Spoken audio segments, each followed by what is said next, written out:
Okay. Hello, everybody. Happy holidays. Merry Christmas. Yay for after Thanksgiving. Now we can dive into the true Christmas spirit. Which is reading books. Which is reading books. Exactly. It's all about reading books. So glad to see you all here. Thank you so much for tuning in live. We are so excited for the next couple hours. We are going to have a huge lineup of indie authors, so specifically indie authors who are just like us, just out there publishing their own books and changing the world one word at a time. So very excited. There's so many opportunities to support indie today on Small Business Saturday and throughout the weekend. We all have sales going on, and it's never a bad time to buy an indie book. No. So yeah. And this is a great opportunity for everybody who's watching on all of our channels, because we're doing this for the first time, live casting in multiple channels. Yes. Is about learning about new authors that you haven't heard about. Exactly. So right now we are joined by Kay. Yep, there she is. Kay's Hidden Shelf. Hi. Kay. Thank you so much for having me. You're welcome. And Nico's Book Reviews down here. And we'll be joined Hello. Later by Andrew's Wizardly Reads. Yep. He's going to be joining us too. So And plenty of others. Special guests. Ah. Phone Sorry, lines guys. are open now. I'm so excited about this. I've been waiting for this so much. So yay. So yeah, thank you all for coming. Thank you so much, Kay and Nico, for joining us live. And so I guess we'll dive in with the first two authors. Let's have them tell us. Oh yeah. About themselves. Yes. We would love to hear about you and your channel. Yes. Go for it, Nico. No one cares about me. We're here for indie books. Come on. But I'm Nico from Nico's Book Reviews. I do a lot of fantasy books, as you can see from behind me, probably. And yeah, I was excited to jump on here. I don't know how long I'm going to be on, but wanted to make sure to jump in for a bit. I'm excited because there's a lot of authors that are involved that I know and love, and then there's plenty of new ones too. So really excited to hear from everyone. Yeah. How about you, Awesome. Kay? Yeah, I'm Kayla from Kay's Hidden Shelf. Similar to Nico, I talk about books on my YouTube channel, mostly fantasy as well, with some sci-fi, historical fiction, and classics thrown in every now and again. And I love indie books. Ever since I found them, they've kind of taken over, as you can probably see. And I always love finding new indie authors and books to read. So I'm absolutely excited for this and to cheer on some indie authors and find some new reads. Absolutely, yes. So before we move on, be sure to hit that subscribe button to all of our channels. Yep. And join us as we start talking with all these wonderful indie authors. A lot of them have their own channels as well. Be sure to be following them. So even if you can't afford them right now, I get it. It's our purses are only so big. But be sure to follow all of them wherever they are found, so that way you'll know whenever they're doing a deal again or when their next book comes out, because all of these folks are writing multi-epic things. So it's not just one book. And if it is just one book right now, that's just the beginning, right? Because authors we just keep spilling words. So This is the way. This is the way, exactly. So, so I guess we're going to start with pitching you our own books, because we are both indie authors.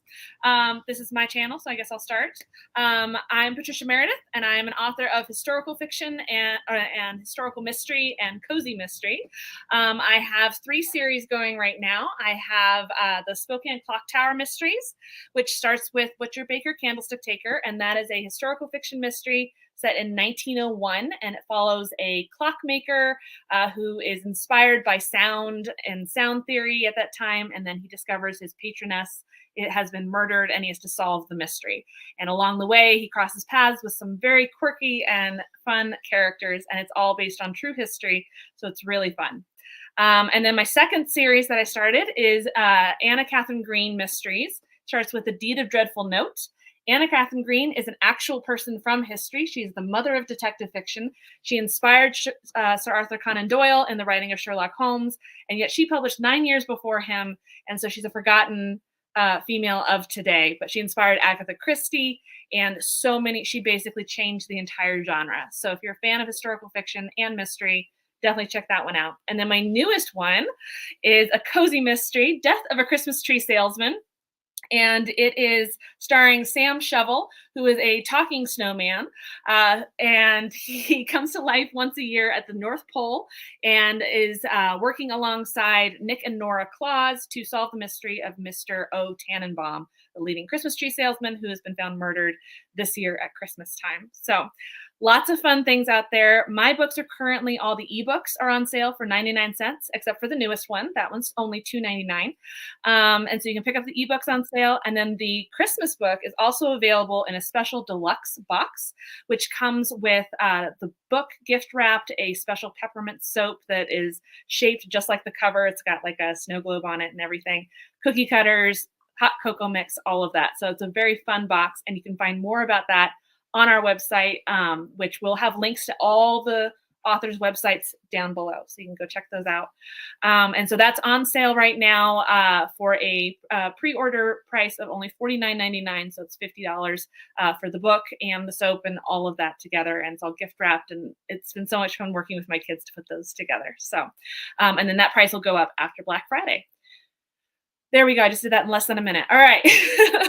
So that's me. This is my husband, Andrew D. Meredith.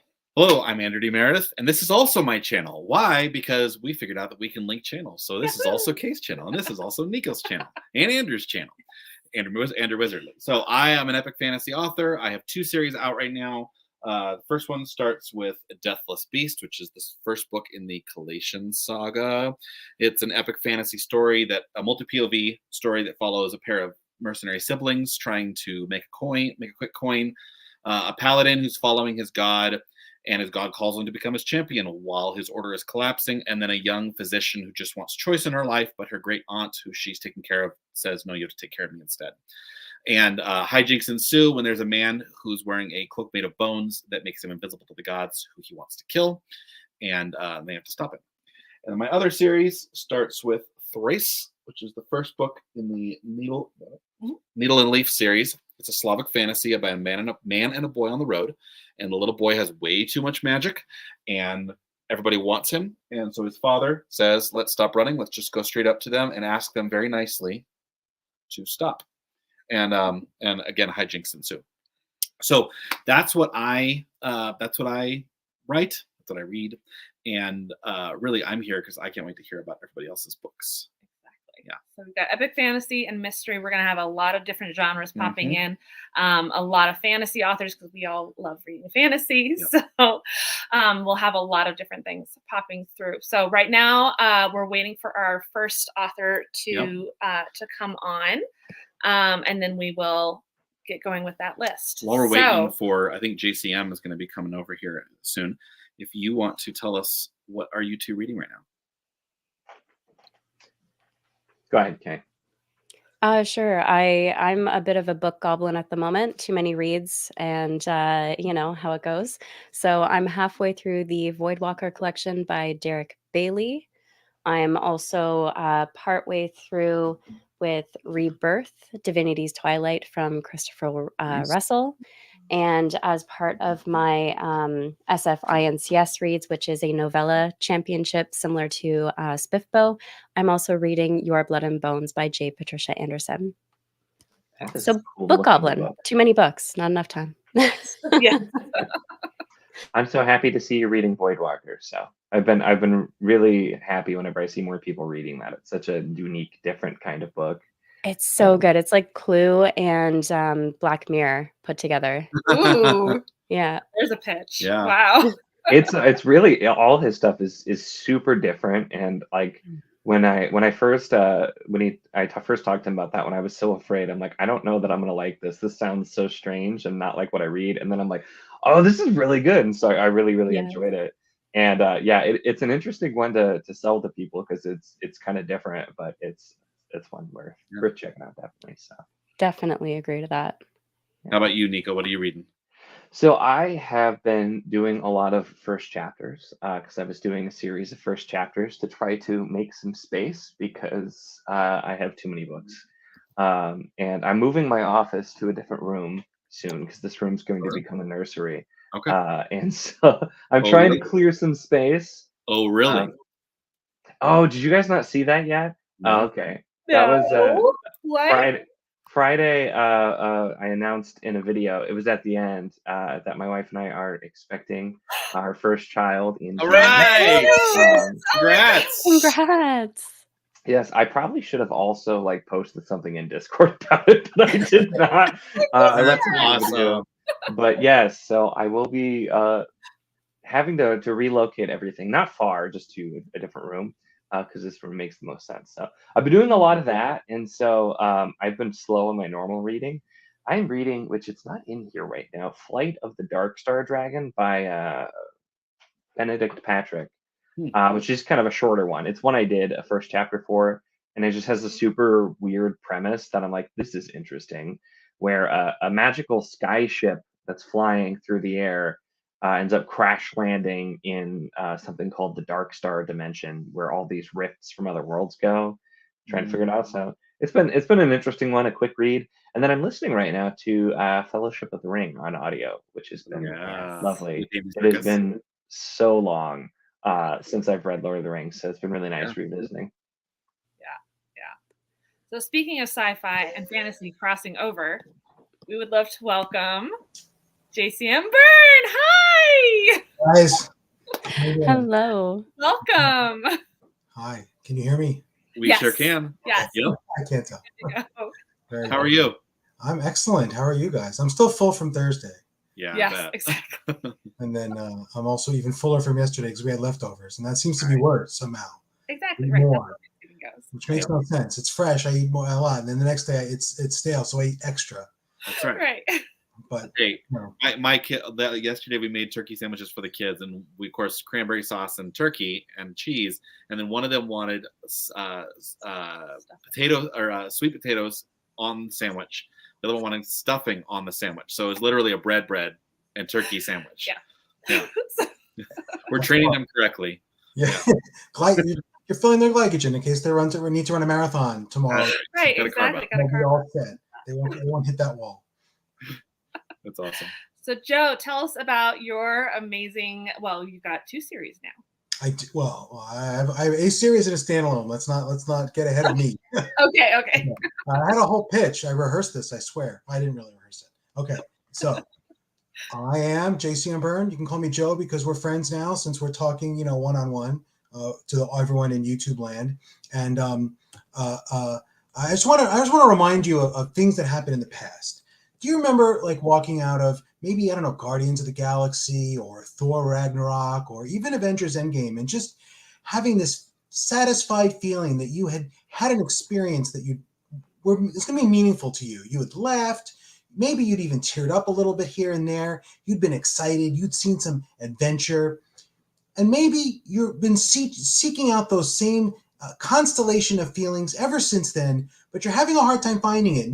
Maybe some of the DC movies didn't quite do that for you. Maybe you saw Batman and you were like, wow, that was dark and it was gritty, but it didn't quite give me that same feeling I was looking for from those old Marvel movies. Old, right? The classics from 10 years ago.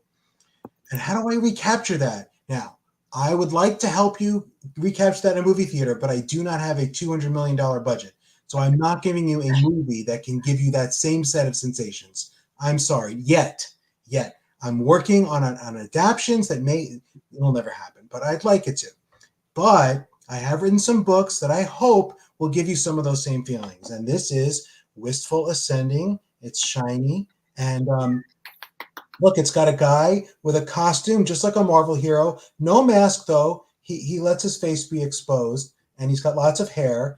And this is a book about a guy who's a retired superhero, and he's having adventures, and stuff is happening. You don't really find out about his origin story. It's not a typical superhero story. You don't find his origin story, but there's a lot of action in here, and a lot of people thought there was some funny stuff, and there might be some places where you tear up just a little bit, not too much, just a little bit.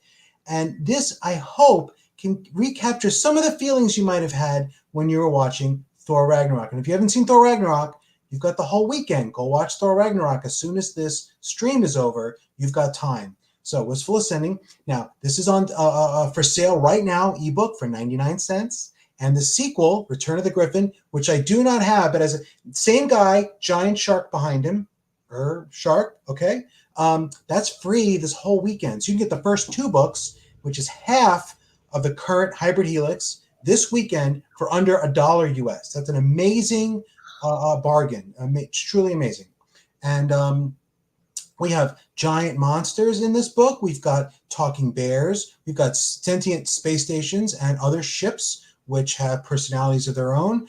And yeah, if any of that sounds intriguing to you, look, of course, I'm going to tell you it's great because I wrote these, and that's my job. But if you aren't sure, read the reviews. Go to Goodreads, go to Amazon, look at the reviews, look at the ratings, get other people telling you what they thought, and don't trust me because most of you don't know me that well, and why would you trust me? That's fine.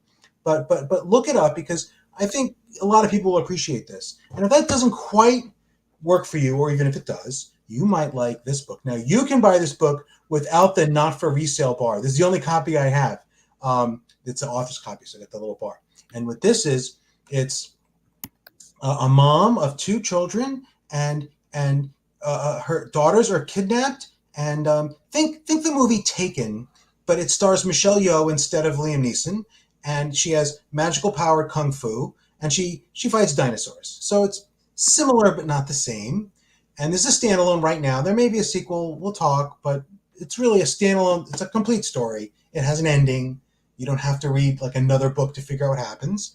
And this one's also for sale. It's not for sale. I mean, it is for sale. You can get all these books on Amazon. You can go to my webpage, jcmbyrne.com, and you can find links to them all. But you can just go to Amazon and put in the title is Partial Function. And to understand what that means, and true story, this title is from an element in the book, but it came from Andrew.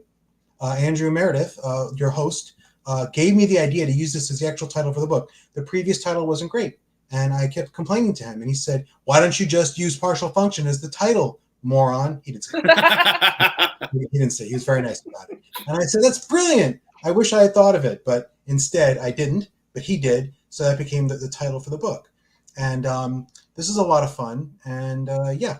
So this will be a thing you can read, but read some of their. It's harder to get the reviews on this because there aren't that many because it just came out. But you can read the ones that are there, and or just take a chance. Just get it. Just get it. You'll be fine.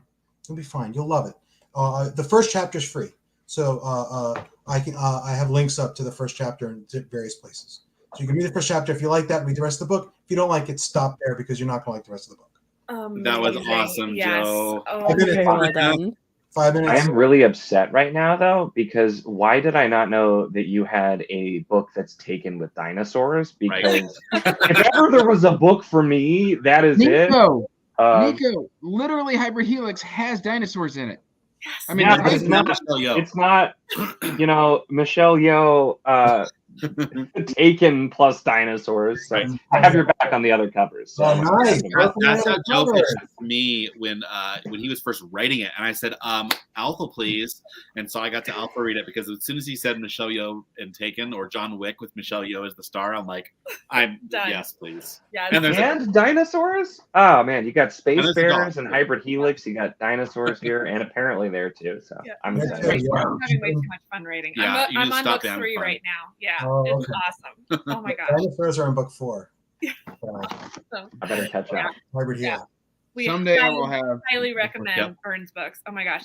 And check out his YouTube channel. He's a fantastic YouTube channel where he explains to you Yeah. how sci-fi and fantasy can mix or not. Kind of stuff. I just Angry Man Yelling at Clouds on YouTube. Yes. That's my brand. So once again, we'll have the link down below, Yep. but definitely check out Wistful Ascending and that whole so much. series. Oh my gosh, it's so and so Partial good. Function now. Yeah. Yes, and now Partial Function. Yay. Thank you so Thank much, you. Jeff, for coming on. Thank you for having me and for hosting this whole thing. Yeah, thank you. Absolutely. Have a great weekend. Yes. All right. So, and then we have who's next?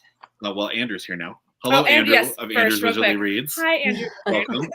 I'm back. Great to see you. Great to see you. Thanks for having me. All right, and then we've got the wonderful, the marvelous K.E. Andrews. Hey. One of my new favorites. Wow. Well, Joe really knocked it out of the park. I don't have any good comps like that, but I'll do my best. So yeah, I am Katie Andrews, or otherwise known as Katie. I write mostly fantasy, but also some poetry on the side. So I don't know how many books I have out right now. I will count later. So my first ones that I wrote were poetry, Let the Hurt Girl Speak and Let the Hurt Girl Heal. So they were mostly just short little poetry and prose books that focus more on like mental health and just things in my own life. And the other one is another short compilation of poems called Sonder and Mori. It's just more observations about the world, just again, small poems and everything. My first fantasy book I wrote was The Assassin of Grins and Secrets. It is a dark fantasy book, first in a trilogy. It was a Spiffbo 8 semifinalist last year, so was very excited for that. It basically is about an assassin who was in prison, and then she is found by a prince of an enemy nation and is given a job to work for him as his guard. So there's a lot of political intrigue, a lot of like revenge plot, just a lot of secrets to uncover, because her main goal is to kind of try and kill this guy's father because he started a war with her country. So if you like Middle Eastern, Moroccan inspired setting, assassins, this is the book probably for you. My other one that just came out this year in May, Hills of Heather and Bone. It is a vastly different one. I call it more cozy, dark fantasy. It's got necromancy in it, cottagecore, plant magic, all different kinds of magic. And it's basically about a married couple who is on the run, and they're having to escape from this group of hunters that are trying to track them down. The main character, Morana, she is what's called a bone weaver, so she can hear the voices of the bones and reanimate them, but that is a magic that is forbidden. So she and her husband, Percy, have to flee and find a new place to live. So yeah, it was a very different book to write, but it is also a Spiffbo finalist this year. So that was quite a shock, but very exciting. So it's got spiteful chickens, there's plant puns, there's lots of themes of grief, hope, forgiveness, love, lots of those things. And again, I tried to make it a little bit more cozy, but it still kind of has some heavy themes. So it's just a fun little experiment that I did. And then I have two short stories. One is called Priestess of Moonlight. It's about maybe 10 pages-ish or so, and it's basically about a woman who is a trapped queen, and she's trying to escape from the castle she's trapped in. And there's some supernatural elements in there, a little bit more dark fantasy as well. And then I wrote a short little horror short story called Under the Couch. It's set in the 1920s, and it's basically this guy who attends a party and then he never leaves. So those are the things that I have written, and I don't really know what else to say, but that's it. That's me. Those are my books. So real quick, can you show us a close-up of some of your interior design work? Oh, Like, yes. especially that hardback. Especially the hardback on the new. Yes. Yes. This is the one I have. But I don't have the correct version because it's the messed up one. So let me find it. Oh, there we go. I should start with the naked cover. This was done by the wonderful Marcella on Instagram. So pretty. So beautiful. I was very excited when she reached out to me and said, I want to do art for you. And I'm like, awesome. And she I did would- some character portraits, Okay. Mercy and Morana. And then she did a nice little book plate in the middle. Wow. And then, of course, shout out to the amazing Sarah Ferrari for doing the back. This is the messed up version. So Incredible. those What's messed up? It looks gorgeous. So Ingram had, with the first proof, which is the only one I have at the moment, they removed the last couple chapters and put them like directly in the front. So it's the spoiler version of you read the first couple chapters and then boop, here's the ending. Oh So- my goodness. What the? That is crazy. It just looks nice on the outside. yeah, exactly. That's all you need. Yes. Other than that, it's fine. Hardback. But yeah, so I was very excited. And then the person who did my cover for Hills of Heather and Bone also did my cover for The Assassin of Grins and Secrets, Jade May Yee. Love her. Such great work. Yeah, absolutely. I'm just gonna say it's a crime that Assassins didn't make finals. Hey, that blamed Chiago. That was, it Yeah, was we were hard. missing It was hard. It was down to us in our group, and I was like, well, Well, I can't be mad at Chiago because I like his books too. I know. It's it was a no-win situation, at least for one of us. Yeah. Oh, beautiful, Katie. Those are so beautiful. So we'll have your link Thank down you. below. Yeah. Thank you so much for coming on and showing your gorgeous books. They're so Thank you for having me. Oh, thank you. absolutely. Bye. I'm very Bye. excited. I know Andrew has just gone on and Oh on. my about gosh. Assassins of Grins and I Secrets. loved Assassin. So- I was so mad that I literally bought the paperback, and then 3 weeks later she announced the hardcover, and I was just like, what? Yeah, I know how that goes. All right. So up next, We have David Toulouse, who is co-author with Mikkel. Is it Melwasu? Mel Wassel, you got it there. Cool. Awesome. Hi, David. Okay. How are you? Hi. Hey. This is our first time meeting, so it's great to meet Yes, you. it is. Yeah, listening to everybody talking, I feel like I knew you forever already. So Awesome. Well, do you want to tell us about your book? yeah, I guess it is a little bit challenging to follow, science fiction, dinosaurs, and plant magic, right? But I will do my very best. So the novel that I have co-authored with Mick is called Paragon Exordium. It is a epic fantasy and also bends some genres, but I think the most convenient bucket to put it in is urban fantasy. In essence, humanity is working as normal when a magical event called the Shattering, no relation to the Elden Ring one we had at first, brings magic back into the world and causes an apocalypse for modern man. And so humans have to learn to live and how to survive when suddenly there's all sorts of magical creatures, entities, races, things that want to destroy and are used to a humanity that's, rub two sticks together to make fire. So the plot follows humans just trying to get through that, survive and keep their small town put together. So it bends some genres, and it leans heavily in some certain areas, right? Kind of urban fantasy, but it is set in the South. A little bit of military fiction aspect mixed in. Some of the main characters are very, martial focused. So it's been a bold undertaking, and we're excited to see where it goes from here for sure.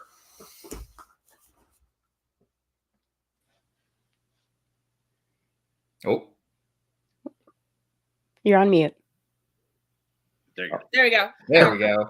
So go ahead. So this is the first of a series, right? Correct. And Yes. how many are out? Just the one so far? Just the one so far. Okay. So this is our Gorgeous. paperback version. Yep. That looks beautiful. Wonderful job. There is a hardcover now. I know you were saying you're worried about hardcovers. Pull that up. We have it on Amazon. One more time. So, Yeah. oh yeah. I'm close with you there. Oh, no, there you go. There There we go. goes. There we go. Yes. Awesome. Yes. Awesome. It is pretty substantial. Yeah, it's chunk. It is chunk, but it is pretty easy read. We published it Ingram Spark in May, Okay. so we're still generating traction and things on Amazon and other booksellers, right? Just really trying to get eyes on it, right? Get it out there, get everybody to read it. Yeah. So and- you are probably, I think, my first author pair I've ever met. okay. I know Alon and I know Alon Marche co-writes. But so how does that process work for you? Awesome. So when the project started 6.5 years ago, Mick and I were friends in college, and I have an English degree. I was working on it at the time, and he said, "Hey, you have an English degree. You want to read my book and see, what it looks like so far and kind of work on it?" Yeah. And as that relationship evolved, it ended up being, an every other week, and then an every week, and then we were spending hours together, and we sort of evolved into, pitching ideas off of each other, and then we just were writing things at the same time, and it's become a much more symbiotic kind of relationship than it started out. So it wasn't planned that way, But after all this time of going through it, it sort of evolved. So. Yeah. Awesome. And then Catherine had a question in the comments. She was wondering how dark you would say the series is. Is it Dark. like dark? Like PG-13, rated R. Yeah. I would not say R. There are some horror elements to it. Okay. And there's some things that it touches on, some dark themes, right? I mean, it's I think you would be doing a disservice to an apocalypse, right, if there weren't some kind of heavy aspects to it. Right. But it's not overwhelming. And it is hopeful. Right. You're not I hope no one leaves it feeling, wow, the world is ruined and there's no hope. So Right. yeah, there are some darker things to it. Of course. It's not young adult, but you could give it to a teenager. I think you'd be totally fine. It's clean, right? And as Mick would like to say, it is not fairy smut. So you can give it to younger audiences and as well as older ones and find out. I know that just this week he had someone who says, oh, I'm in my 60s, I loved it, and I want to give it to my grandson. I was like, oh, well, that sounds good to us. So Cool. You had me right up until you told me there was no smut. I know. Oh no. Oh, you. We'll see. Yeah. No Nick- smut is a selling point for me, for sure. I know. Same.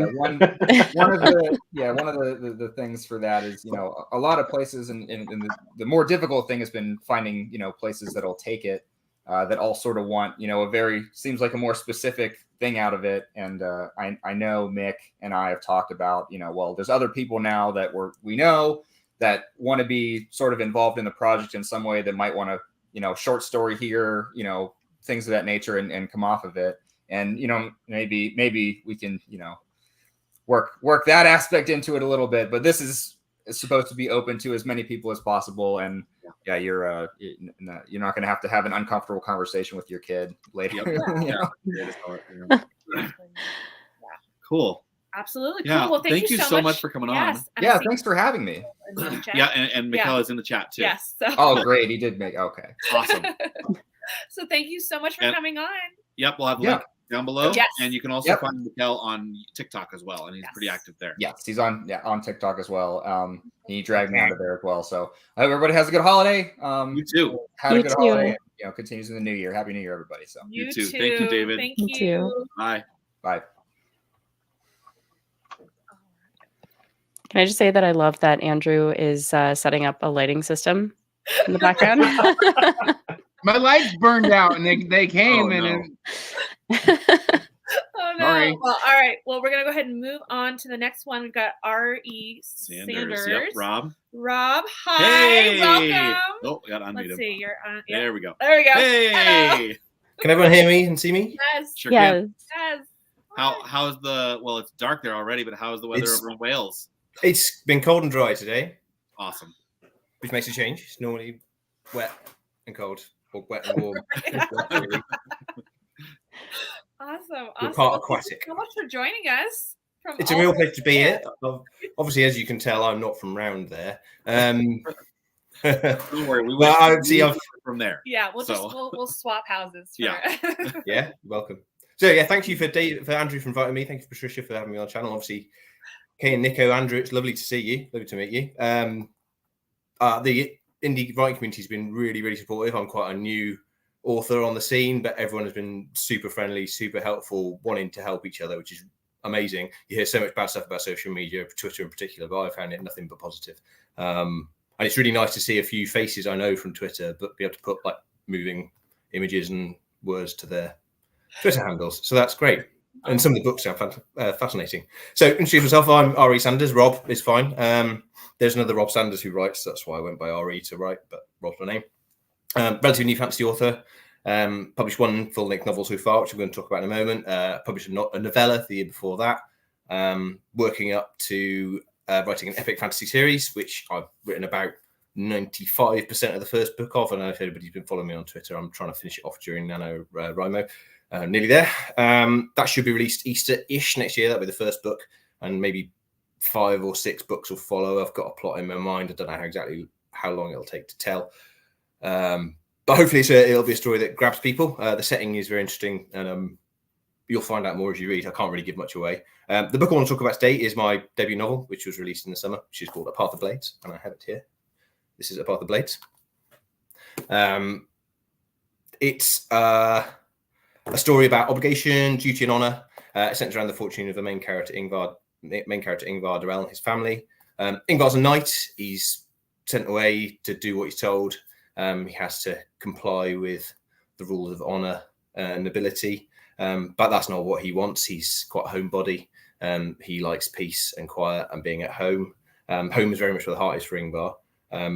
If you've read any of my other writing, you'll know that my characters don't have much of a snowball's chance in hell of getting peace or quiet. So soon forces close in around Ingvar, and he's forced to fight to protect everything he owns. And on the way, he makes some really difficult decisions. So there's a cast of personalities: Ingvar's family, his father, another very stubborn individual, his friend Olya, who's another very idealistic knight, who's like a foil to his pragmatism. His servants, the rest of his family. There's a whole cast of characters. It's quite a family drama as well as being epic fantasy. So it's a story of friendship, love, honor, betrayal, courage. I've tried to weave in all these elements to make it feel really close to the characters. The story is the question of, when you're asked to make the most difficult decisions, what will you choose to do, and how do you follow up on those actions? I've had a few reviews so far. They're generally been very positive. It's a story for its drama, the portrayal of the characters, strong male and female characters, and a lot of plot twists, which sort of evolved. I don't think myself particularly tricky as an author, but stuff came out. The setting's feudal, medieval, and I've tried to really put you as the reader into that environment. Imagine exactly how it would feel. I've been compared favourably to Robert Jordan and Brandon Sanderson in terms of my writing style, which I took as a compliment. And one of my reviews even compared some of my descriptions to Tolkien, which obviously I was thrilled with. One thing that readers have noted, and this is one of the criticisms I got, not many people have criticised this, but it has been noted, that the story's quite prosaic. Epic fantasy aren't really many magical elements. That's very deliberate on my part. It's part of the whole. The setting is something that's going to grow. This isn't the same setting as all my other works, and I'm going to elaborate on that as I go on. And also, it's a very deliberate storytelling decision. So my taste of fantasy was formed by reading Tolkien, David Gemmell. You can see my bookcase behind; it's just full of that sort of stuff, as well as reading historical fiction. So I've read a lot of Bernard Cornwell, Conor Gordon, and what they all showed me is that something doesn't have to be magical to be fantastical. It doesn't have to have supernatural elements to feel alien. You can do that with the writer. You can do that with creating culture. The challenge is to populate the strange landscapes with relatable characters so that their struggles seem vivid and real. So that's A Path of Blades. It's available. Amazon. Paperback. You can't see that with the glare. Sorry. I'll keep trying different ways. Paperback, ebook, and Kindle Unlimited. It's quite a short book for epic fantasy. It's quite a quick read. My wife read through it in a couple of days and got very angry with me because it didn't have the happy ending that she wanted. Uh-oh.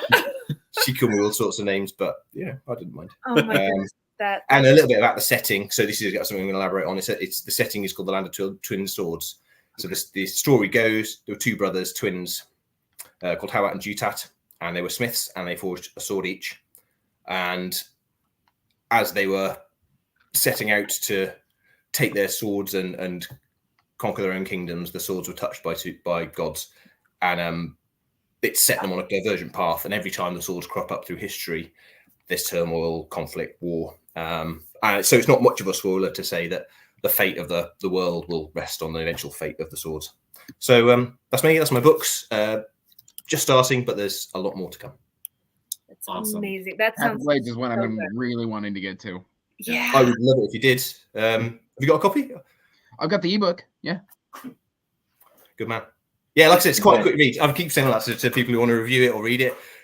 You know, it's not a big chunky fantasy book. It's relatively fast. So yeah, get stuck in. It's nice to have some of the small ones in there every now and then. But I'm definitely curious. This is I don't think I was aware of this one previously. But it sounds, especially with some of like the inspirations there. You mentioned David Gemmell too. You usually get me on board. So Yeah. definitely I want to be hadn't keeping an eye realised on it. until it came up on Twitter how much of a subconscious influence David Gemmell was on me. Yeah. I read a lot when I was a Mm. teenager, and I actually picked up Legend last week just to see, and I was like, oh yeah, this is me. This is where it comes from. But I remember he was one of the ones who inspired me to delve into this world and want to write my own stories. Yeah, I know. Yeah, like the historical fiction thing. A lot of people have said, you know, this novel is like historical fiction, and that was kind of what I was aiming for. So I'm happy with that comparison. That's great. Perfect. Yeah. Awesome. Sounds cool. That's on my TBR. Yes, absolutely. Same. Thank you ever so much for having me. It's been great. Yeah, Yes, thank you so much for coming on, Rob. Yeah. Good luck, everybody else. Cheers. Have a great weekend. Cheers. And Kay, I got done building my lights. Amazing. Double productivity. Look at you go. I just need to get it all dialed in. I need to figure out what looks good. Right now, I look like a wraith. But You look Right. great. You look great. My TBR is going to be destroyed I by was the end of gonna this. say, I'm like, Yes. I keep reaching for my phone, and I'm like, no, I'll just wait, and I'll go We'll use rewatch this afterwards with my I'm- Goodreads up, and I'm just gonna add all. Exactly. I did I'm the same. making a list in my notepad on the computer as we go along. So I mean, the links are in the description, Nico. They are. Yeah. I know, but I'm just making a list so I can look later easier. Easilier. Easilier. Yes, definitely. That dad brain setting in. All right. The So amount up, of turkey I've eaten. It's a miracle I'm awake. Come on. sell that turkey brain. Next up, we have Tim McKay. Okay. There you go. Hello, sir. Oh. You. Oh. There you Same go. time. There we go. That's funny. Cheers, everyone. How's it going? Hello. Nice to meet you all. I guess, except for Kayla, we actually got to grab coffee. Was that 2 weeks ago now? It feels like it was yesterday, but Yeah, it was probably. pretty Yeah. recent, yeah. I want to have Say, coffee with Kayla. That's not I fair. know. Well, come it's on pretty over, fun, Andrew. So yeah, I Come highly on. recommend Oh it. yeah, I'll just hop on the car. Be there in 30 minutes. Yep, for sure. Canada life. Yeah, sorry. Did you I drive? mean, you're probably okay where you are, though. We just got a bunch of snow, and I'm True. I mean, we're talking about the holidays tonight, so I guess it's good timing. But I don't know if I'm ready for it. Yeah. Nope. Yeah. Oh, No. I love snow. Oh, I love snow. Anyways, yeah, no, thanks so much for having me. So I'm Tim McKay, as you said, and I'm the author of Rise of Dreska and Seas of the Zova. I guess I have them here. So yeah, my first one was Rise of Dreska. I'll hold that up a little better for the light. Sorry, and then the sequel came out so that came out in August, and I published the sequel, Seas of the Zova, just in mid-October. So. They're both short, dark fantasy novels. I think that's the best genre to classify them as. And they're both on Amazon for $0.99. Today, I'm just going to talk about the first one, Rise of Dreska. So this one, I'm really happy about. I think you'd enjoy it, especially if you enjoy straight to the action narratives. That's really what I was going for. So intense fight scenes, magic you can feel. Rob just mentioned Robert Jordan and Brandon Sanderson, and great to bring them up, because the way that they were able to make you feel the magic for yourself is something I wanted to emulate. A few other authors too, Stephen R. Lawhead being a huge influence on me as well. Anyways, yeah. So I would say the number one way to summarize Rise of Dreska would be to say it's an origin story. So it's just meant to be your introduction to a flintlock fantasy world. So it has guns and cannons and dragons and monsters. And what you really need to know about this world is that beneath everything you encounter, all the action and all the subplots, everything that's going on, there's this evil parasite. And it's controlling and manipulating everything. So you as the reader and the characters are swept up in this fight that they and you don't even understand yet. And so the characters there, they gradually learn what's going on, and they gradually learn what they're capable of, and that's when they're finally able to start fighting back. So that happens throughout the course of the story. So hold on for the ride. It's intense, and it's meant to be, and it's kind of the story I always love. I love guessing, and I love being pulled along and everything tying together. And again, this is just the first book, so I can't say too much more without spoilers. What I will say is that there are characters that I think people are really going to enjoy along the way. So For me, by far my favorite character, both to read and write, is Rhinwen.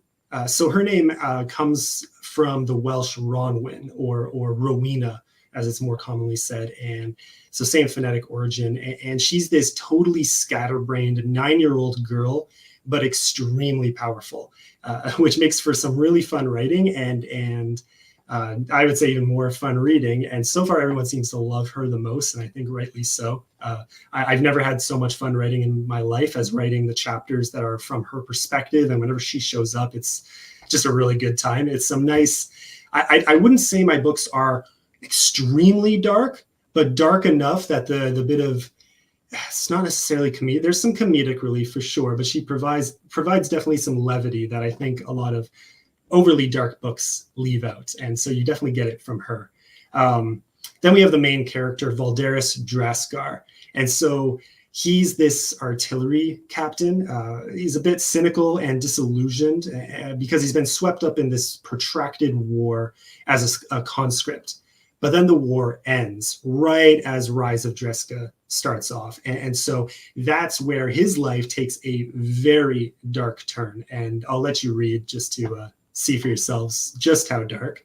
Then I would say everyone else's favorite characters seem to be a bit of a tie between these twin sisters, Melodar and Savora. And so they're from this subjugated serf nation called Sivala, but they're both masters of stealth and of the sword, of these weapons from their homeland called Karosas.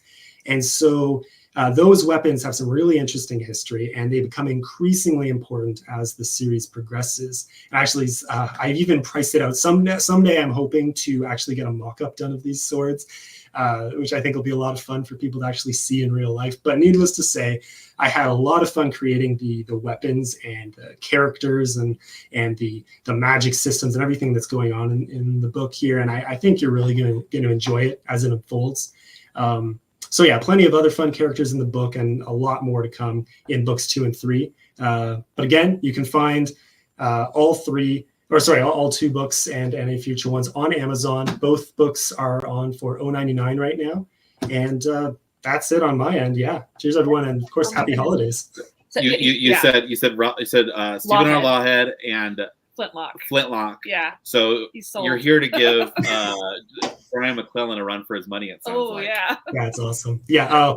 Stephen R. Lawhead. I mean, I started out early on with books like Lord of the Rings and jumped up from there. But I went on a bit of a reading hiatus, I would say, between probably between 10 and 15, and then really jumped back in when a family friend gave me Taliesin by Stephen R. Lawhead.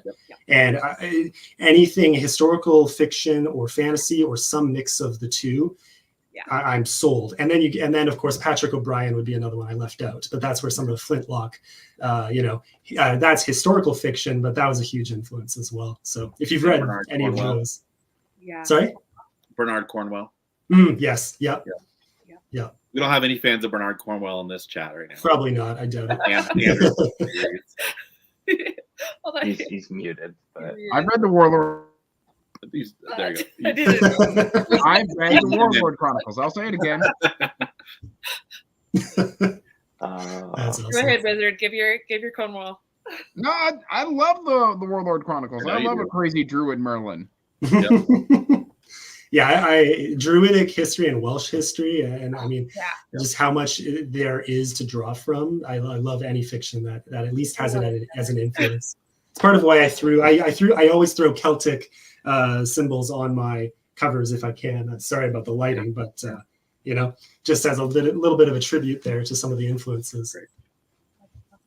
I have to say, I was sold from the beard alone. I'm just like, this guy looks like he knows how to write a fantasy book. I'm just like, I was there. So the book sounds really interesting too. I feel like a beard is a prerequisite, but I don't want to, I don't want to cut anyone out. I mean, that's something I'm passionate about. Is I don't like gatekeeping. No beard. No. Kay and I will pass on that. That's you're missing out. They make those like woolen knit things, They make woolen knit beards. There you go. I have seen those. It's True. It's terrible. Well, thank you so much. much for coming on, Tim. Yeah, thank Yeah, you so cheers. much, Tim. Yeah. Thanks so much for having me. And again, nice to meet everyone. Likewise. Absolutely, Yeah. too. Happy holidays. Cheers. Links Happy in the holidays. description. Yes, links in the description. Yes. Check out his books. All right. And then up next, we are going to move right into Catherine D. Graham, full name. Miss Catherine here. Oh, I turned No. off the, no. Let Hold her on. let her do it. Hey, everybody. Yeah, there we go. There we go. Cool. I'm like sorry lying for for having no beard and no red meat off the bone. Good to meet you guys. Good to see you. Likewise. So So, excited to Catherine, be tell here. us about your books. Yeah, so I've got a few different books. I mostly write dark epic fantasy, sometimes with a little romance thrown in, sometimes not. I published my debut epic indie fantasy novel back in 2021, and then followed that up last year with Splitting Dawn, which is the one that is on sale for Black Friday. This came out last year in the Realm of Darkness box set, which was a USA Today best-selling set. So thank you, everybody who helped us hit the list. But I realized romance isn't really 100% my thing. So most of my books are like, they've got good versus evil, bittersweet endings. So this is a strong female main character in here. Each of my main characters is very different. So Kiera is very strong and strong-willed and knows what she wants out of the world and doesn't know if a man fits into that picture as much, even though she's the crown princess and expected. There's a little bit of a love triangle in there with dark vampire elves and also the Demon King, which I think is more the favorite from other readers. But yeah, so this one is on sale for 99 cents and the hardback is on sale too for Black Friday. And leading up to it, I have a monster because I've been writing that series since I was 13. And so the Splitting Worlds collection is now available in one giant ebook or one giant hardback on Amazon. And this is a series of 4 novellas. Really excited leading up to Kiera and her story in the full-length novel Splitting Dawn. And then what happens after her, especially with Rey, who is a Tengu warrior princess, and the angel and demon twin brothers, who are sons of characters that I can't really go into a whole lot without spoiling Splitting Dawn. So if you're going to read this series, I'd recommend starting with this one and then working down. And I've also marked down the original version of The Vow That Twisted Fate because there's an extended version out. This one's an epic fantasy with a romantic subplot, and it is my entry in Spiffbone 9. So very excited to have been able to take part with everybody this year. That one's a standalone. It doesn't have a series, and it's more focused on how there is good and evil in all of us, and until we can accept that, we can't really become better people, I guess, in a nutshell. But it's sort of wrapped into a traditional epic fantasy setting. So there are dwarves and elves and some other fantasy races and dragons that serve as the god figures of that world. So I've got that marked down as well. Awesome. Awesome. That sounds great, Catherine. Yeah, great deals. And you can start the series. And, yeah. And I love the new cover. Thank you. I don't have a hardback of the new cover, so yeah, it looks great. So be sure to check out Catherine. She also has her own YouTube channel where she does reviews and lots of interviews and does kind of what we're doing today. Yeah. Linking lots of indie authors together and other authors, and it's fantastic. So yeah.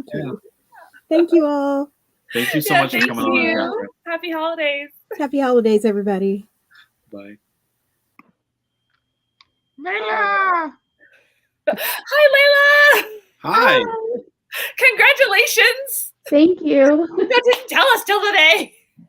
He didn't tell you until today. I'm sorry. No. You know, I probably should have said something. It was in a I've video. known for a while. I'm sure you have. Oh, Yeah, my I'm God. sure you I should have said something more specifically in Discord. And I didn't I mean to missed spring that on this video. But just, Layla probably told Andrew before she even told Nico. Exactly, probably. I think it's great. You get all the congratulations and all the love, as you should. Yes, yeah. Andrew definitely knew before Nico. No. Yep. Well, we went to Indiana 4 days after we found out, and it just kind of ended up coming out when we were there. So That's awesome. Congratulations. thank Yes, you. congrats. Thank I'm you. so Very excited. I'm gonna be Uncle Andrew. Yes. All right, and then now we've got the beautiful, marvelous. The beautiful. Oh I know boy. this guy. Oh, sorry. Tiago Abdallah is here. Hello, my friend. Hello, how are you all doing? Doing great. It's a good day. We're having fun. Awesome. So, Tiago, I understand that you are both an author and are hosting a sale of your own, and we would love to hear all Both. about it. All. Okay, cool. I am. I'm big. I'm big on the screen. Not really tall. I'm actually quite short. No, you heard it here. Tiago's big.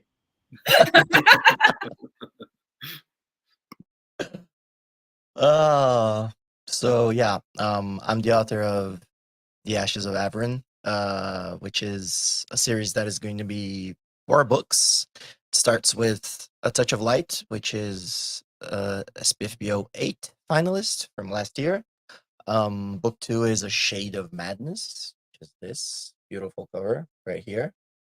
And book 3 will be out very soon. It was supposed to be out around now, to be honest, but there were a couple little delays with a few personal things happening with me and the people involved, but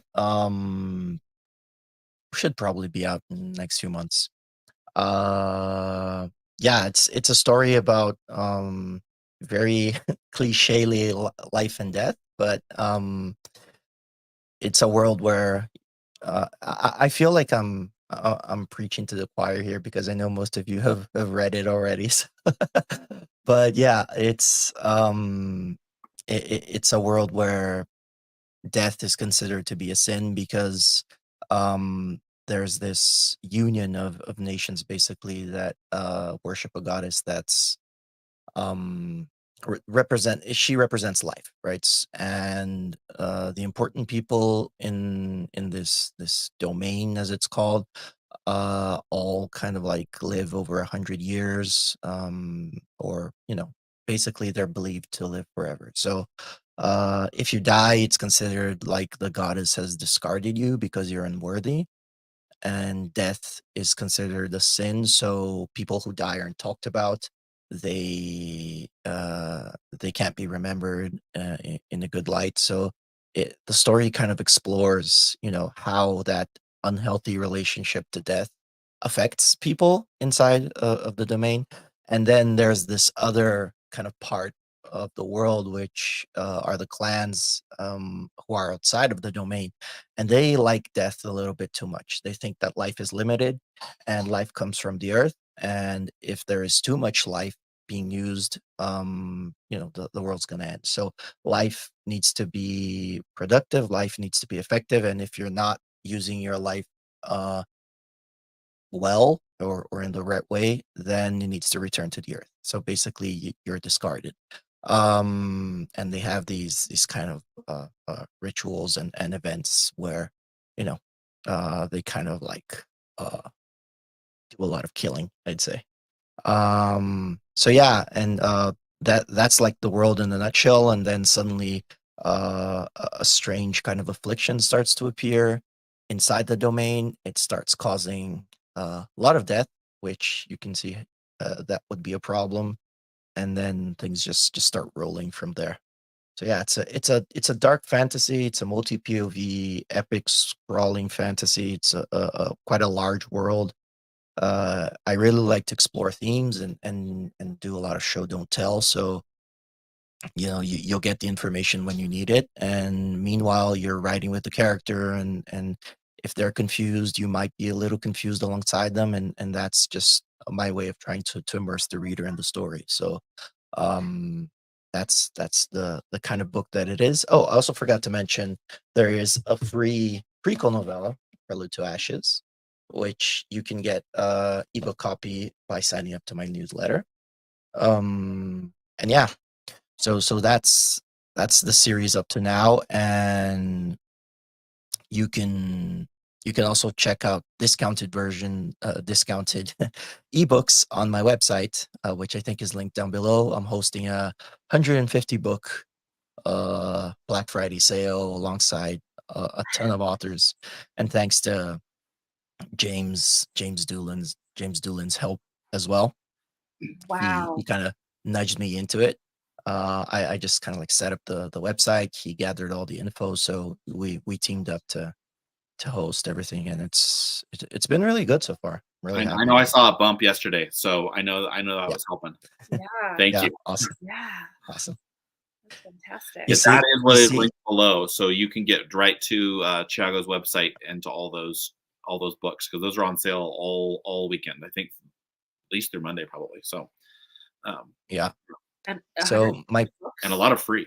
Yeah. There's free books in there too. Okay. Yeah. All books are free or 99 cents. Yep. Oh, wow. So you can get both A Touch of Light and Shade of Madness for 99 cents. Oh, wow. And it's the first time since launch that I think A Shade of Madness is 99 cents.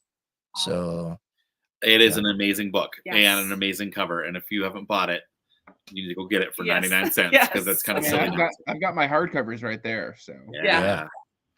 Awesome. I still need my third book, but Yeah, it'll be out soon.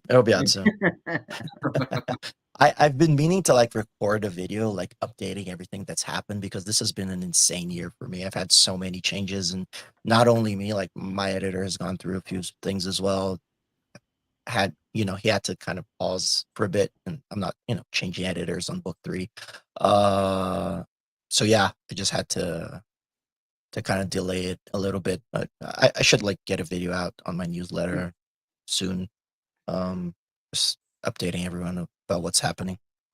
Yeah. Awesome. And my pitch was so boring that the Merediths are the only ones left. She had to drop out. Her Santa's driving by the house, and her little kid wanted to see him. Yeah. So Yeah. Santa's important. Excellent. Well, thank you so much for thank joining you for us coming, from Thiago. Brazil. Thank you. Oh, yeah, You're that's Brazil, right. right? Yeah. Where it's warm. Yeah. Authors from all around the world. It's awesome. Cool. I love that we can do this, right? That we can connect. Yeah, absolutely. Online, And so thanks it's- for hosting this as well. Super cool. Absolutely. Thank you. Thank you for popping on. So be sure to check out that other sale he was talking about too. And buy his books first, but and buy his then books go through first. everybody Yes. else's books. Yeah, it's just my books are at the bottom, so you can just take your time, look Yeah. through all the books. Andrew has, I think, 3 books on there as well. I do. Yep. Yeah. All of the Collation Saga's on there. Oh, there you Yeah, go. exactly. So yeah, super cool. Excellent. Awesome. Awesome. Thank you so much Thank for you, joining Thiago. us. Thank you Have a guys. good evening. Have a good evening. See ya. All right. Well, yeah, I guess it's just us now. That's okay. So we're They're gonna all pull chasing in. after Santa. So in the meantime, we would love to hear from. Oh, hold on. We We got got a little bit of a buzz. from your Gregory. mic. If it's off. Oh, Is it yeah, us? it's you. Yep. Just 1 second here. Hold on 1 second. Try it again. Yeah. So it's buzzing when it comes on. Okay, so we're gonna do. That's probably the heat in the background. You Okay. guys talk for a second. I will be right back and take care of Okay. Cool. Okay. All right. Well, while we're waiting for him, we do have a video that someone submitted Yes. for us to show. So we can show one of those. So which one? Let's see. We're going for Go ahead and do EL Lions. EL Lions. Yep. Lions. This is from EL Lions. I'm E.L. Lyons, author of Starlight Jewel, a dark epic fantasy about Spriggans and Spriggan human hybrids. The main character, Axley, is an assassin and thief, and the book is about her trying to keep her brother safe from the world and keep the world safe from her brother. It's a multi-POV book that doesn't have a lot of flashy magic. Most of the magic is based in the natural world. I did a lot of research on predatory animals and migratory birds and trees. So hopefully you like the strange magic system that I came up with. And if you like political, social type epic fantasies, it might be up your alley. Anyway, I hope you give it a try. Thank you. That was E.L. Lyons. I've met her on Twitter, and she's so active. So she's someone to watch for sure. And her book just sounds really intriguing to me because I'm trying to write my own Ent Dryad Spriggan story myself. So There you go. yeah, I'm really excited about that one. And her link is down below. Yeah. All right, let's see how we're doing. Let's try this again. Oh, he has to there we go. Okay, all right. Yes, Awesome. there we go. Excellent. Fantastic. Of See, course. we got the worst that could happen out of the way. Now we're good. It's so great, right? Because I was thinking this whole time this was just going to be like me alone in a void talking to people, and that there are actually people to talk to here is so much better. And I was like all ready for it, and then there's like this in the background. I'm like, this is exactly what I don't do cameras. I'm a dedicated keyword goblin, so like good behind the scenes. So your name is Gregory, but Yes. your pen Hello. name is George Wonderland, correct? I'm sorry, what? Your pen name is George Wonderland? Is that right? George? No, it's Gregory. It's just straight Gregory. Wonderland. What is Gregory? Okay. Well, Yeah, that's my actual name, believe it or not. It is true. Awesome. Let us Okay. hear about your book. Yeah. So hopefully you guys can hear me good. I just like threw all the stuff on my headphones off, and I'm like, great, let's just do it live. Absolutely. So hi everyone. I'm Gregory Wonderland. I'm the author of The Soul of Chaos, and I'm terrible at being in front of the camera, so I apologize about everything that's about to happen. Fortunately, my wife has given me a lot of self-confidence before this, so let's get started. So I'm generally epic fantasy author. I delve into all sorts of different writing, but The Soul of Chaos is my only published novel currently. It is part of its own upcoming series. Who knows when the rest of those books are coming out, known as the Litanies of the Lost Star. You can see it with my assistant in the background here holding the book, but here's a little up close with a lovely glare sort of situation. Ooh, book. But yeah, so The Soul of Chaos is kind of epic fantasy, kind of sci-fantasy, kind of gunpowder mixed in there, epic second world, all sorts of genres massed into one.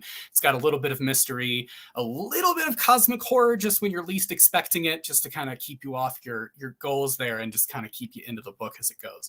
But generally the book follows two of the main characters are Rurik and Arcalis, who are both kind of noble siblings who have just gone through the absolute worst situations possible.